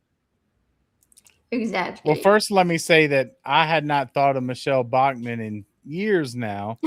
And I want to thank You're you welcome. very much from the bottom of my heart for reminding me. Wow, what a nutbag. She was out of her mind. But for about 15 minutes there, the Republican Party loved her. For a few minutes. Yeah, for just a few. Yep, until Sarah Palin showed them how glorious the murder of wildlife can be, which was before the South Dakota person showed them how glorious the murder of your own pet could be. Because they're Ah, very loving and compassionate people, you know. Drill, baby, drill. That one. there you go. Drill, baby, drill. Ah, you know, and the messed up part is that that's really all you need is they're eating the cats and dogs, trans people are invading the world, drill baby drill, and a half a dozen other slogans, and you can become president in this country. You don't need to be smart. You just need to say Hillary's emails. How did I forget that? Oh yeah. Hillary's emails. Oh, and Joe Biden. Her email. It's so fucking wild. But you know, I try very hard to understand where people who believe differently than me are coming from, because, you know, I want to know if I'm wrong so I can stop being wrong. And like, this has led me to understand where people are coming from on the capital punishment debate and the abortion debate and all these various things. I still don't really get what the problem is with trans people. Like, is it a birth rate thing? Like, what if all the children are trans? What if every single child is trans, and now all the kids that you thought were boys are actually girls, and all the kids you thought were girls are actually boys? Cool. So fucking what? Yep. So what? Why? How? I don't understand the significance in any way, unless it's about birth rate, which they But never. is it about, like, are they concerned about their future dating pool? Maybe like when they turn 12 or something. Yeah, well, Well, that's if they really were child transitioning marriage is 12-year legal. olds, That was a joke, by the way. That was a joke. A PDF, Oh, Epstein files joke. Just in case, because people clip shit. mm, it has more than a grain of truth to it. Remember, every single time we try to ban child marriage in any U.S. state, it's always a Republican who stands up, and I don't mean that like as a metaphor or a hyperbole or Oh no. anything. It is literally every single literally. time it is a Republican who stands up and says, "We can't ban child marriage because of my freedom of religion." Mm-hmm. What does that mean? That you actually want to marry a minor? Pretty much. Well, I do think that there probably would be even more concerned about trans people if people were transitioning with surgery 12-year-olds. Then that really would break into their cut. But I They're think if you cool. wait till they're 18, you're already too old for them anyway. So I don't know. I honestly, I think that for the most part, the trans panic that we have right now, it really does boil down to a political issue. If you look back into the early 2000s, really do think that Bush 43 won in 2004 over demonizing marriage equality. I think that we have seen this, whether it's trans people, whether it's queer people in general, whether it's people of color, whatever the group of that's currently the rage for them to demonize, they have very successfully used that to maintain power. If we go back to the 60s and the Southern strategy with Richard Nixon, we see that they demonize black people, and it worked for them, and it worked for a long time. They've demonized queer people for a long time. The whole welfare queen was a thinly veiled racial issue.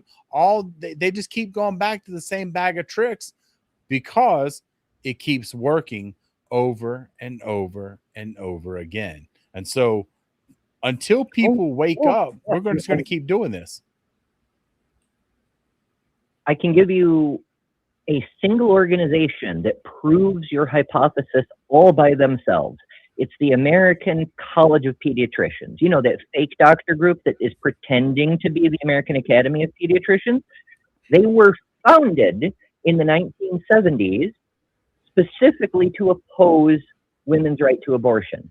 They were a fake doctor group commissioned to stand up and be experts in court for all the hearings that led up to Roe versus Wade. That's why they exist. I'm sorry, what is the group called? What's that?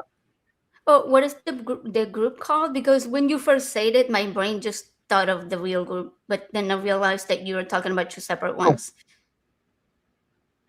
The American College of Pediatricians. Oh, not to be confused with the American Academy, the American College of Pediatricians. Okay, see, my brain thought you were talking about the second. Confuse people. It's literally just fakery. In fact, while they have something like 10,000 members compared to the hundreds of thousands of members in the American Academy of Pediatricians, there's actually less than 200 doctors on their rolls. It's mostly just right-wingers and billionaire donors, but I repeat myself. But in any case, as soon as they lost Roe versus Wade, they immediately switched the same year to campaigning against gay people being allowed to adopt and gay marriage. And they've been anti-gay, anti-family, all the way up until Obergefell. And then they had to switch again. And suddenly they came out as, trans healthcare for youth is harmful for youth. Believe us, for pediatricians, bestie, that's your thesis, Glenn, in organization form. It's the same people using the same playbook, just looking for different moral panics to profit from. It's really just a new label on the front and rinse and repeat. It's nothing new. Hate doesn't need to change. Hate is simple. All you got to do is just repackage it and ship it out as a new product. And you've got a group of people out there ready to eat it up, because they're always ready to other people, and those other people are the problem. Those other people are why I'm not where I should be. Not the billionaires. Let me go lick some billionaire boot, but let me blame the trans person for me not being successful in life. Let me blame the person of color who is taking my job and my welfare at the same time. However you do that.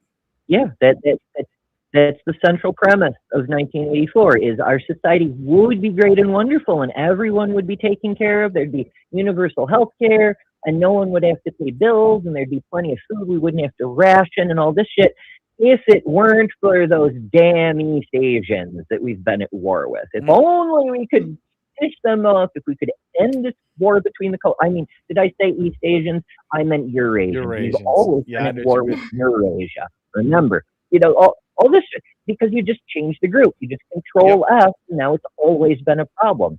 And I wonder what would happen if we just took their playbook and did the find and replace command for conservatives.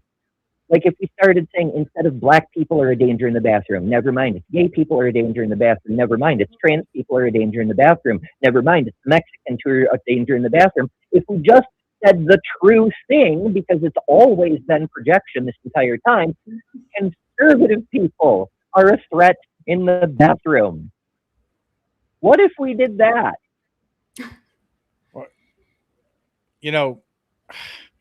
The sad part is that I think that, and this goes back way back. This goes back at least Civil War era, where we have, as long as we have that other group, there's a huge portion of people, and by a huge portion of people, unfortunately, I mean people who fit white people, my genre, my group, who, as long as we have somebody else to look down on and to be better than and to blame things on, that's a win.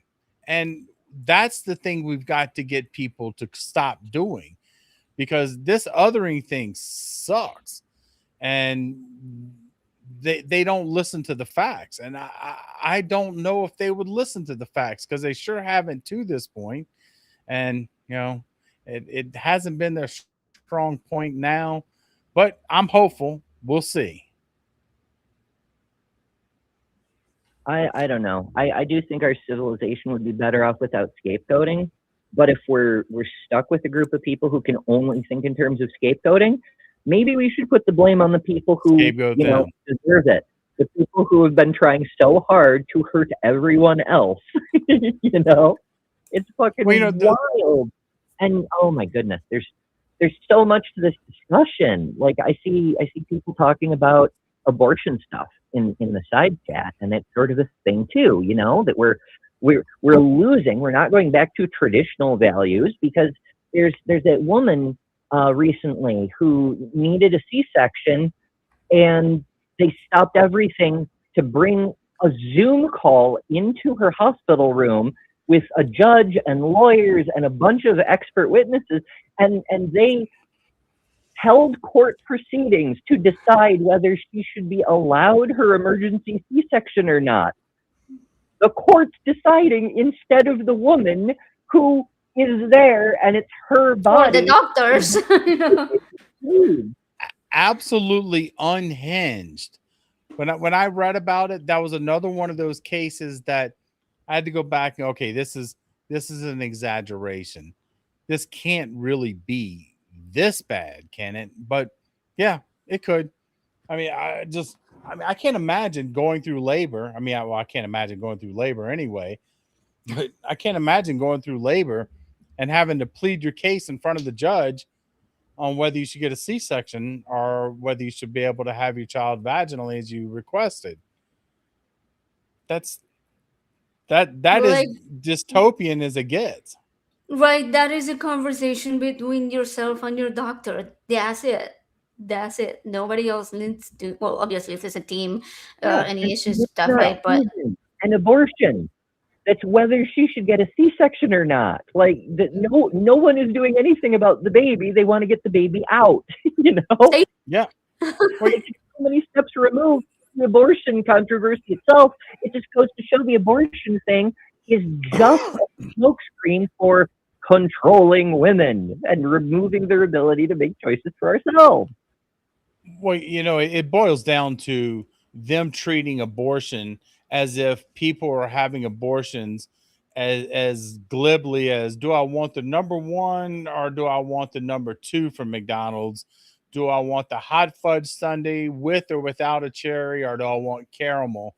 And the truth is that no one who has an abortion is having an abortion with the same view of looking up at a McDonald's menu. So they're already being dishonest that in that aspect. And number two, yes, there are very real, directly immediate medical concerns that need to be addressed by abortion. But the truth is, it doesn't matter why someone's having abortion. That should be their right. That's their body. And this whole idea of controlling people like this, it goes back to, once again, controlling the women. And this can't end well. But what blows my mind the most is how many women actually buy into this. I mean, it's like Stockholm syndrome or something. well, I think it's probably the fact that they convinced them that this other life is a separate um, person. Because I think that's where we go with the definition of personhood. Like, for me, while the fetus is inside my body, it is my choice what I do with it, because it is still dependent upon my body to survive. If I connected myself to you while you were having a surgery and put under anesthesia, then obviously you could choose that, like you could choose to cut it off and, fuck me, right? Like it doesn't matter whether at some point we are separate lives. While we're one, it is the decision of the one that can make the decisions what to do at that point. And again, I'm not talking about like after the birth. When you have a child, yes, you have decisions of your child, but you're not gonna go and be like, hey, I'm just gonna get rid of this one today. No, like that's not what we're doing over here. Like, because that's when a child can survive. You can give it to other parents that will take care of it, right? The child that no longer depends upon your body to stay alive. So yeah, it's like they're completely trying to control what women do at any step of their lives, under any type of condition. Yeah, it's just fucked up. Look, when it comes down to the I, whole abortion issue, one of the things that has gotten me is that recently more and more I've heard people say, well, what about the man's right? What about the man's right to not pay child support if he doesn't want the kid? And I'm like, you're comparing a financial responsibility to pregnancy that can literally kill the person who's bearing the child, a pregnancy that will change their life for the rest of their life. They will have side effects and repercussions from that pregnancy.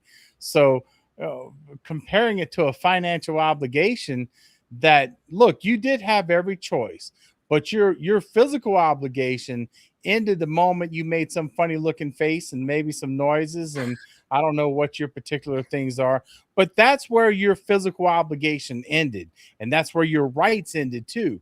The woman can't say that.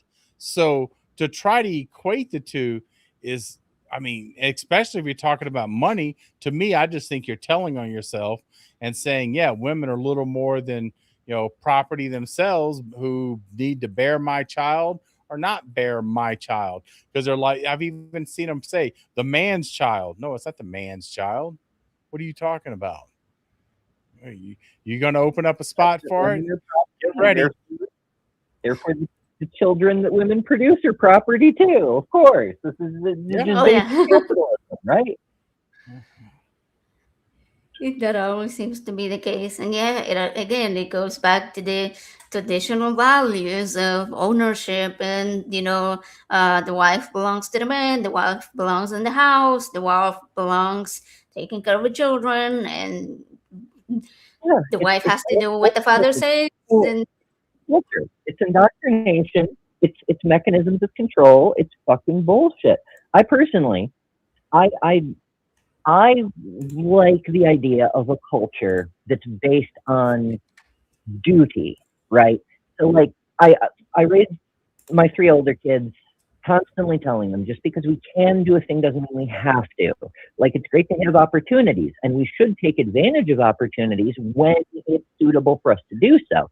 But just because we have an opportunity doesn't mean we have to take it. And that's everything from being at the grocery store. I want to buy one of everything because I might want something for dinner tomorrow. Just because we can doesn't mean we have to. We can come back another time. It's fine.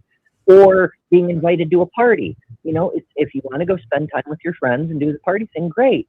But if it'll cost you too many cell slots, you just don't have the bandwidth or the battery power or however, whatever metaphor you want to think of. If it would be unpleasant for you, then don't do it, because the point is it's supposed to be pleasant. So just because we can do something doesn't mean we have to. And we should extend that to pregnancy. Just because you have a fertilized egg, now you have the potential to have a child. You have an opportunity. That doesn't mean you have to follow through. I would much rather reframe this as carrying a child is a sacred obligation. It is a duty that you have to opt into so that you'll do it fucking right.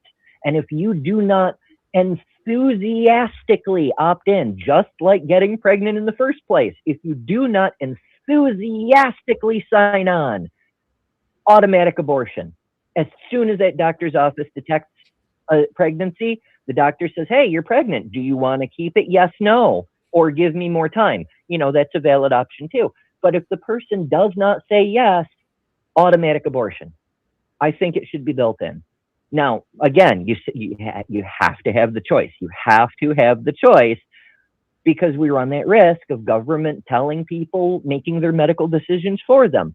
No. We can't have that.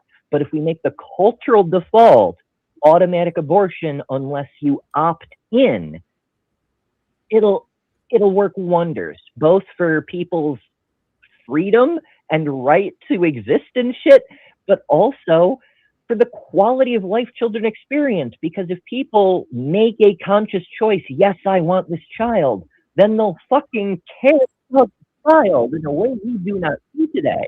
But that's just my take.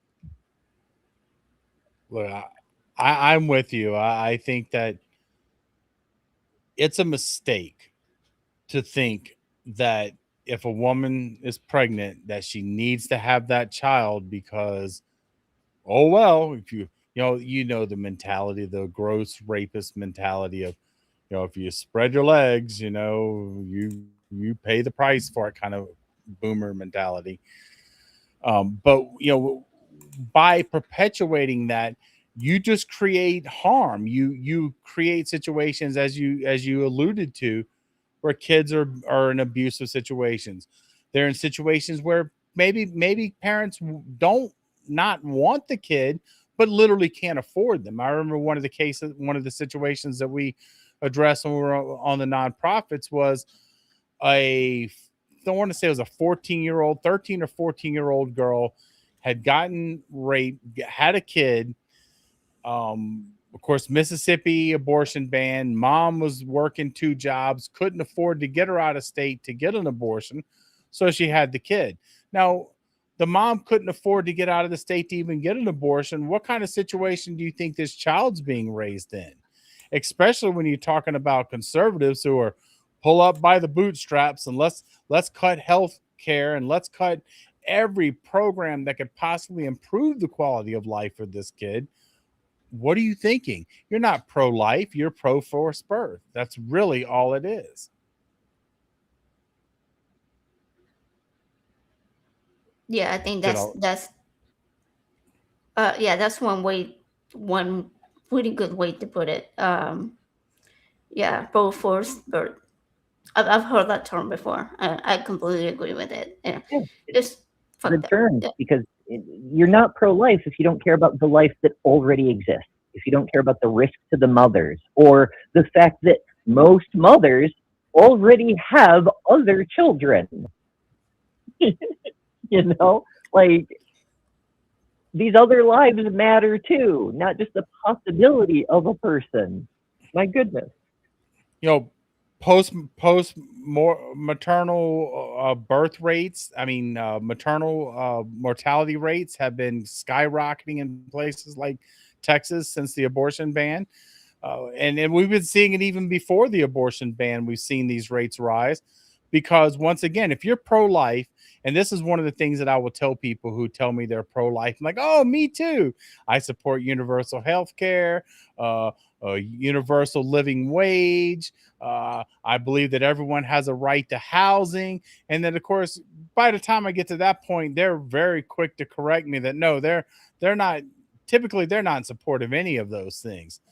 They're back to being pro forced birth. Because if you're pro life, it doesn't matter whether the person's pregnant or not. Let's make sure they have something to eat. Let's make sure they have somewhere to live. If you don't back those, then what are you talking about pro life? It's just hypocrisy. It's branding. It's all it is. It's branding. Absolutely, and I really don't understand what the Hey, point is. Yeah, what's that number? it's not terminating cliches. They don't want to think about it. They don't want to address the implications. They just believe what their cult leader tells them. We're pro-life. We must protect the babies. And they go, yes, that's self-evident. Let's not think about it any further than that. Right. Yeah. Yeah. I completely agree. And I think um, okay, something that Glenn and I have talked about before, like the opt-in feature or option, I guess, is definitely a must, as should be the opt-out feature.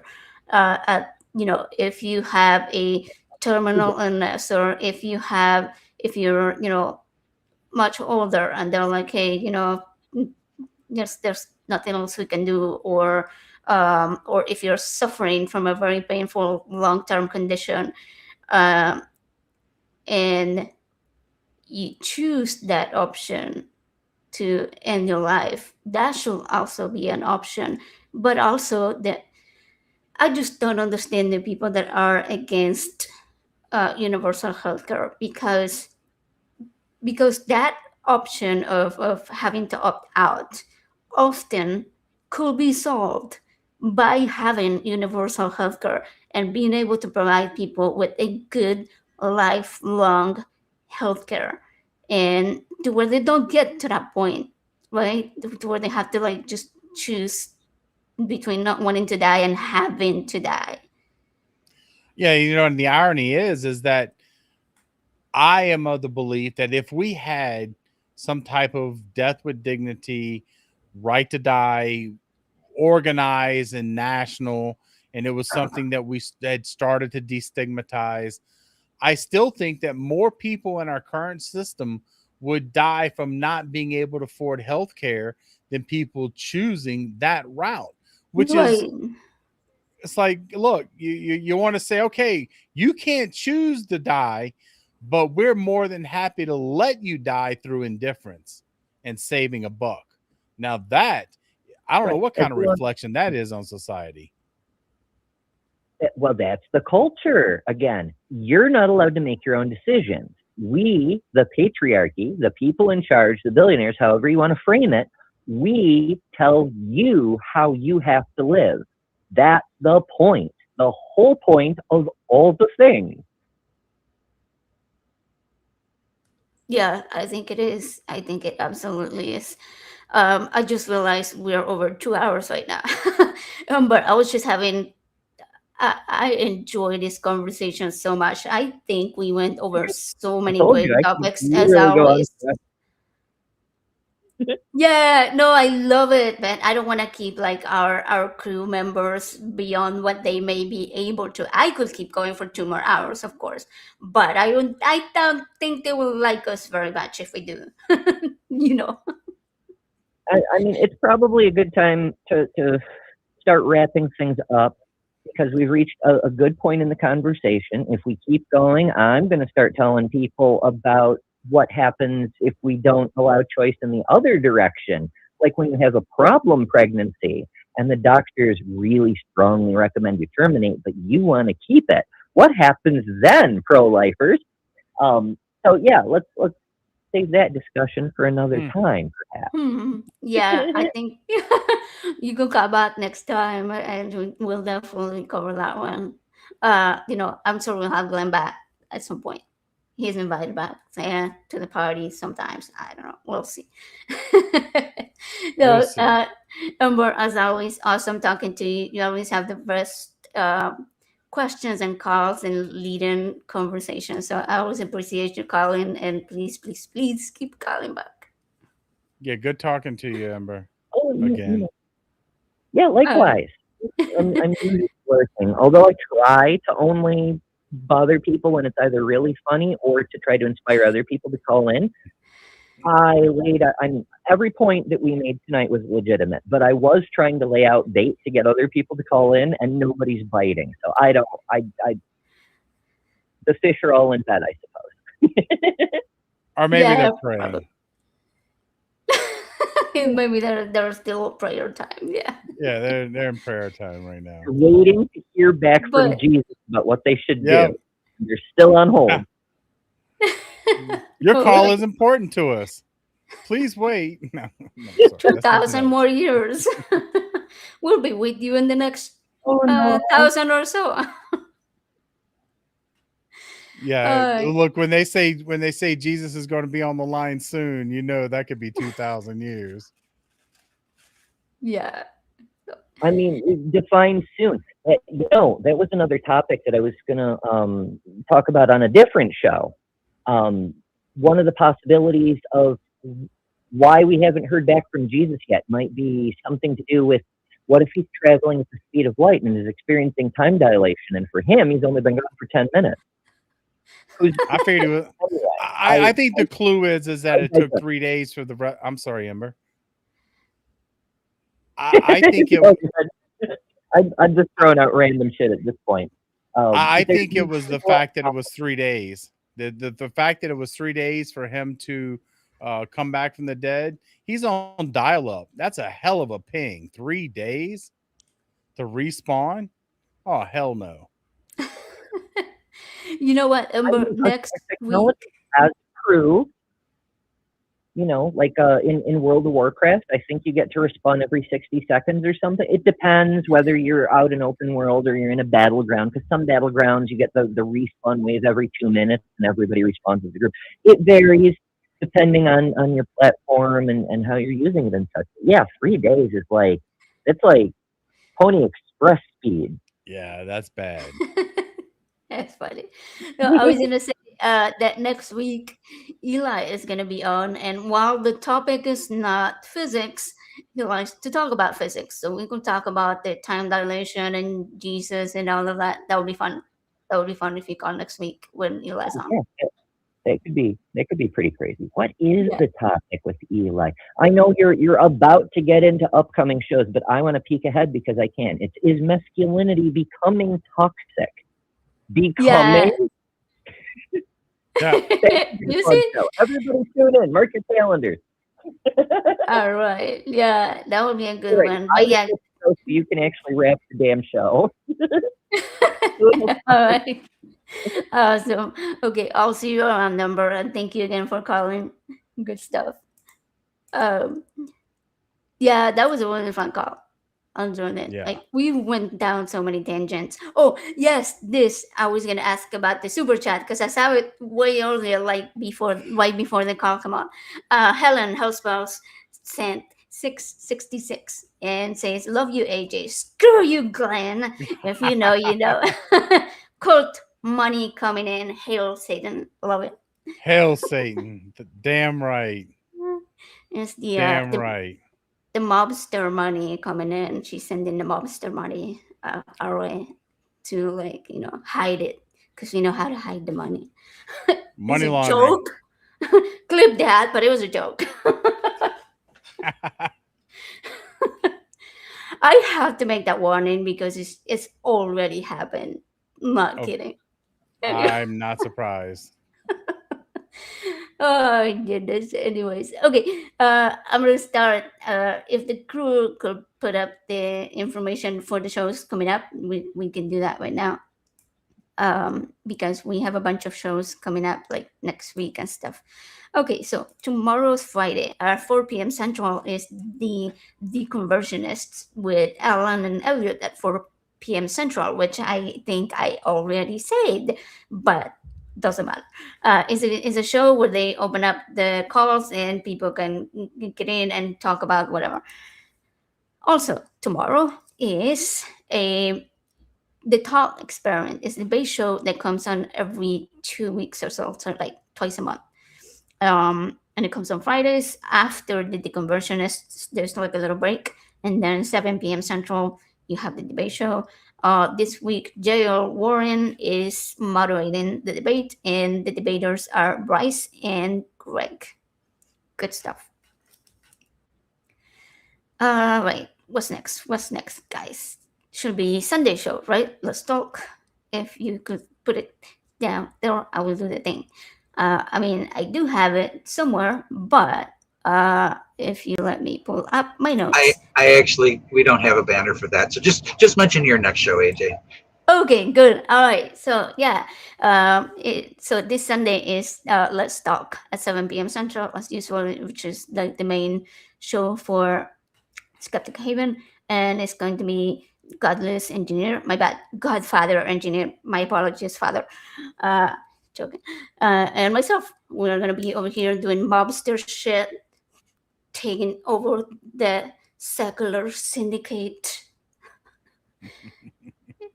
Don't mind me. Don't mind me. Next week, Wednesday, Drew Bekius does the new show, the newest show, I believe it is, called Life After Faith, with the guest is going to be Justice. And then on this show, next week, Thursday, same time, 7 p.m. Central, is going to be Eli, the prophet of Ire. And we're going to be talking about the topic that Amber said earlier, which is whether masculinity is becoming toxic. So let's see, what else do I have? Patreons. Do we have the Patreons list? Well, okay, yeah. I usually start with the Patreons. My bad. I screw up the poor crew. I will let it slide for a second and start from the beginning so I don't have to like read it backwards or whatever. Professionals. I am a professional most of the time. Thank you to the patrons that support the channel, which include Karen Butcher, Logan Fisher, Amanda McLeod, Ryan, Dan D, The Bible Says What, Sunny Shaw, Phil Calderon, Victor, and Kelly King. Good, good, good. And our YouTube members for the week. There's a lot of YouTube members, but so every week we just pick a couple of them and we thank them. So special thanks to our members, YouTube members of the week. It's going to be Babs Barrett07, Skeptical Scott, Infidel3476, which is not this one, Green Eyed Lady 5580, and Michael Bell 3181. Speaking of the crew that I always, like mess up and do wrong shit that they have to fix, I'm gonna thank them. Thanks to the crew that work tonight and every night. And that is Wes, Bree, Cole, Kelly, Amber, Felicia, Justice, Lisette, and Michael. Also, thank you to everybody that sent super chats. Really good, really helpful. Thank you for sending us your mafia money and secular syndicate money. We love it over here. We appreciate it because it keeps the channel running. All right, no, I'm serious. Like, channels take money to run. All right, nobody's swallowing money. We just need the bare basics to keep the stuff moving, to keep paying for the thing that works, and the things that you see, the banners and all the stuff, which we use like a talk studio type thing. Amber says, pro tip, if you aren't a co-host of a show, you can call in and still be on every show, like Amber. Love it. Also, go subscribe to Amber, better than Amber, as I said earlier. Good stuff.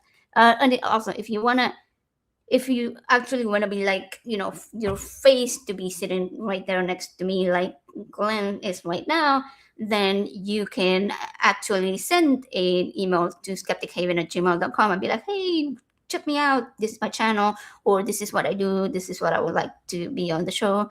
And you can also send your volunteer offer, like, hey, I can do this for you, or do you need help with that? Do you need moderators? Do you need graphic designers? Do you need people to run the audio and video? Whatever it may be that you can do, that your skill is.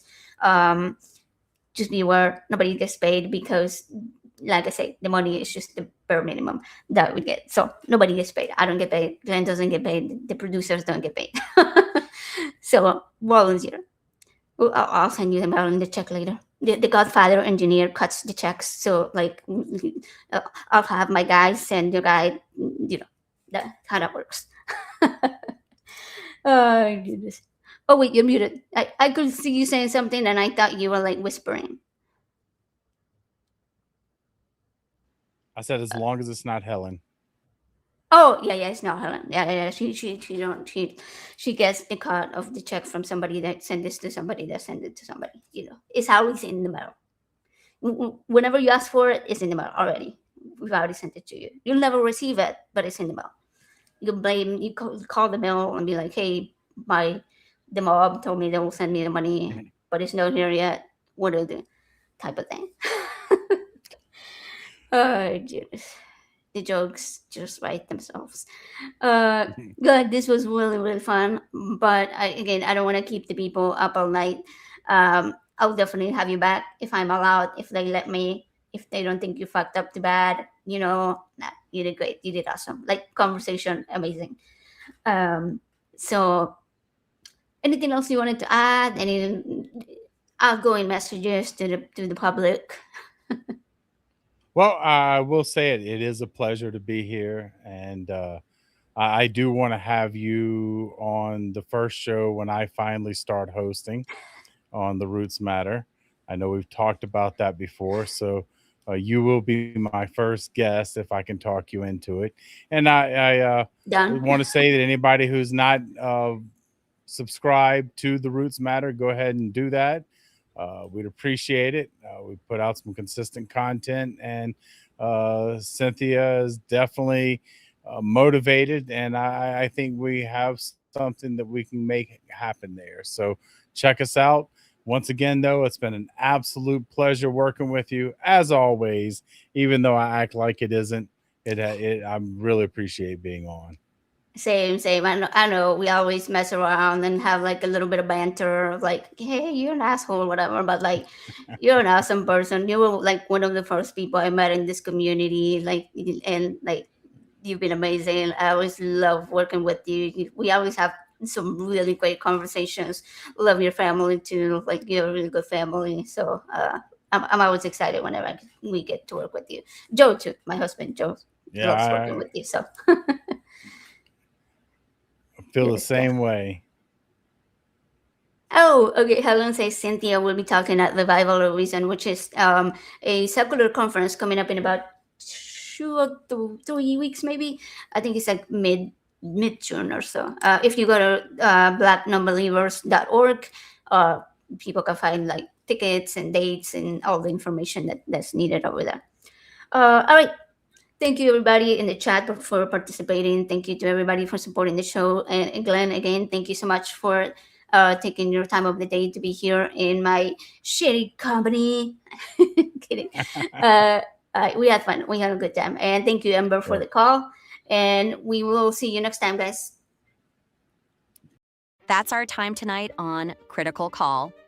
To everyone who called in, argued in good faith, and challenged ideas, thank you. This show works because you show up ready to think, to question, and to defend what you believe. If you didn't get through tonight, don't worry. Our lines will be open again next episode at 984-400-5656. So save the number, bring your best argument, and step into the conversation.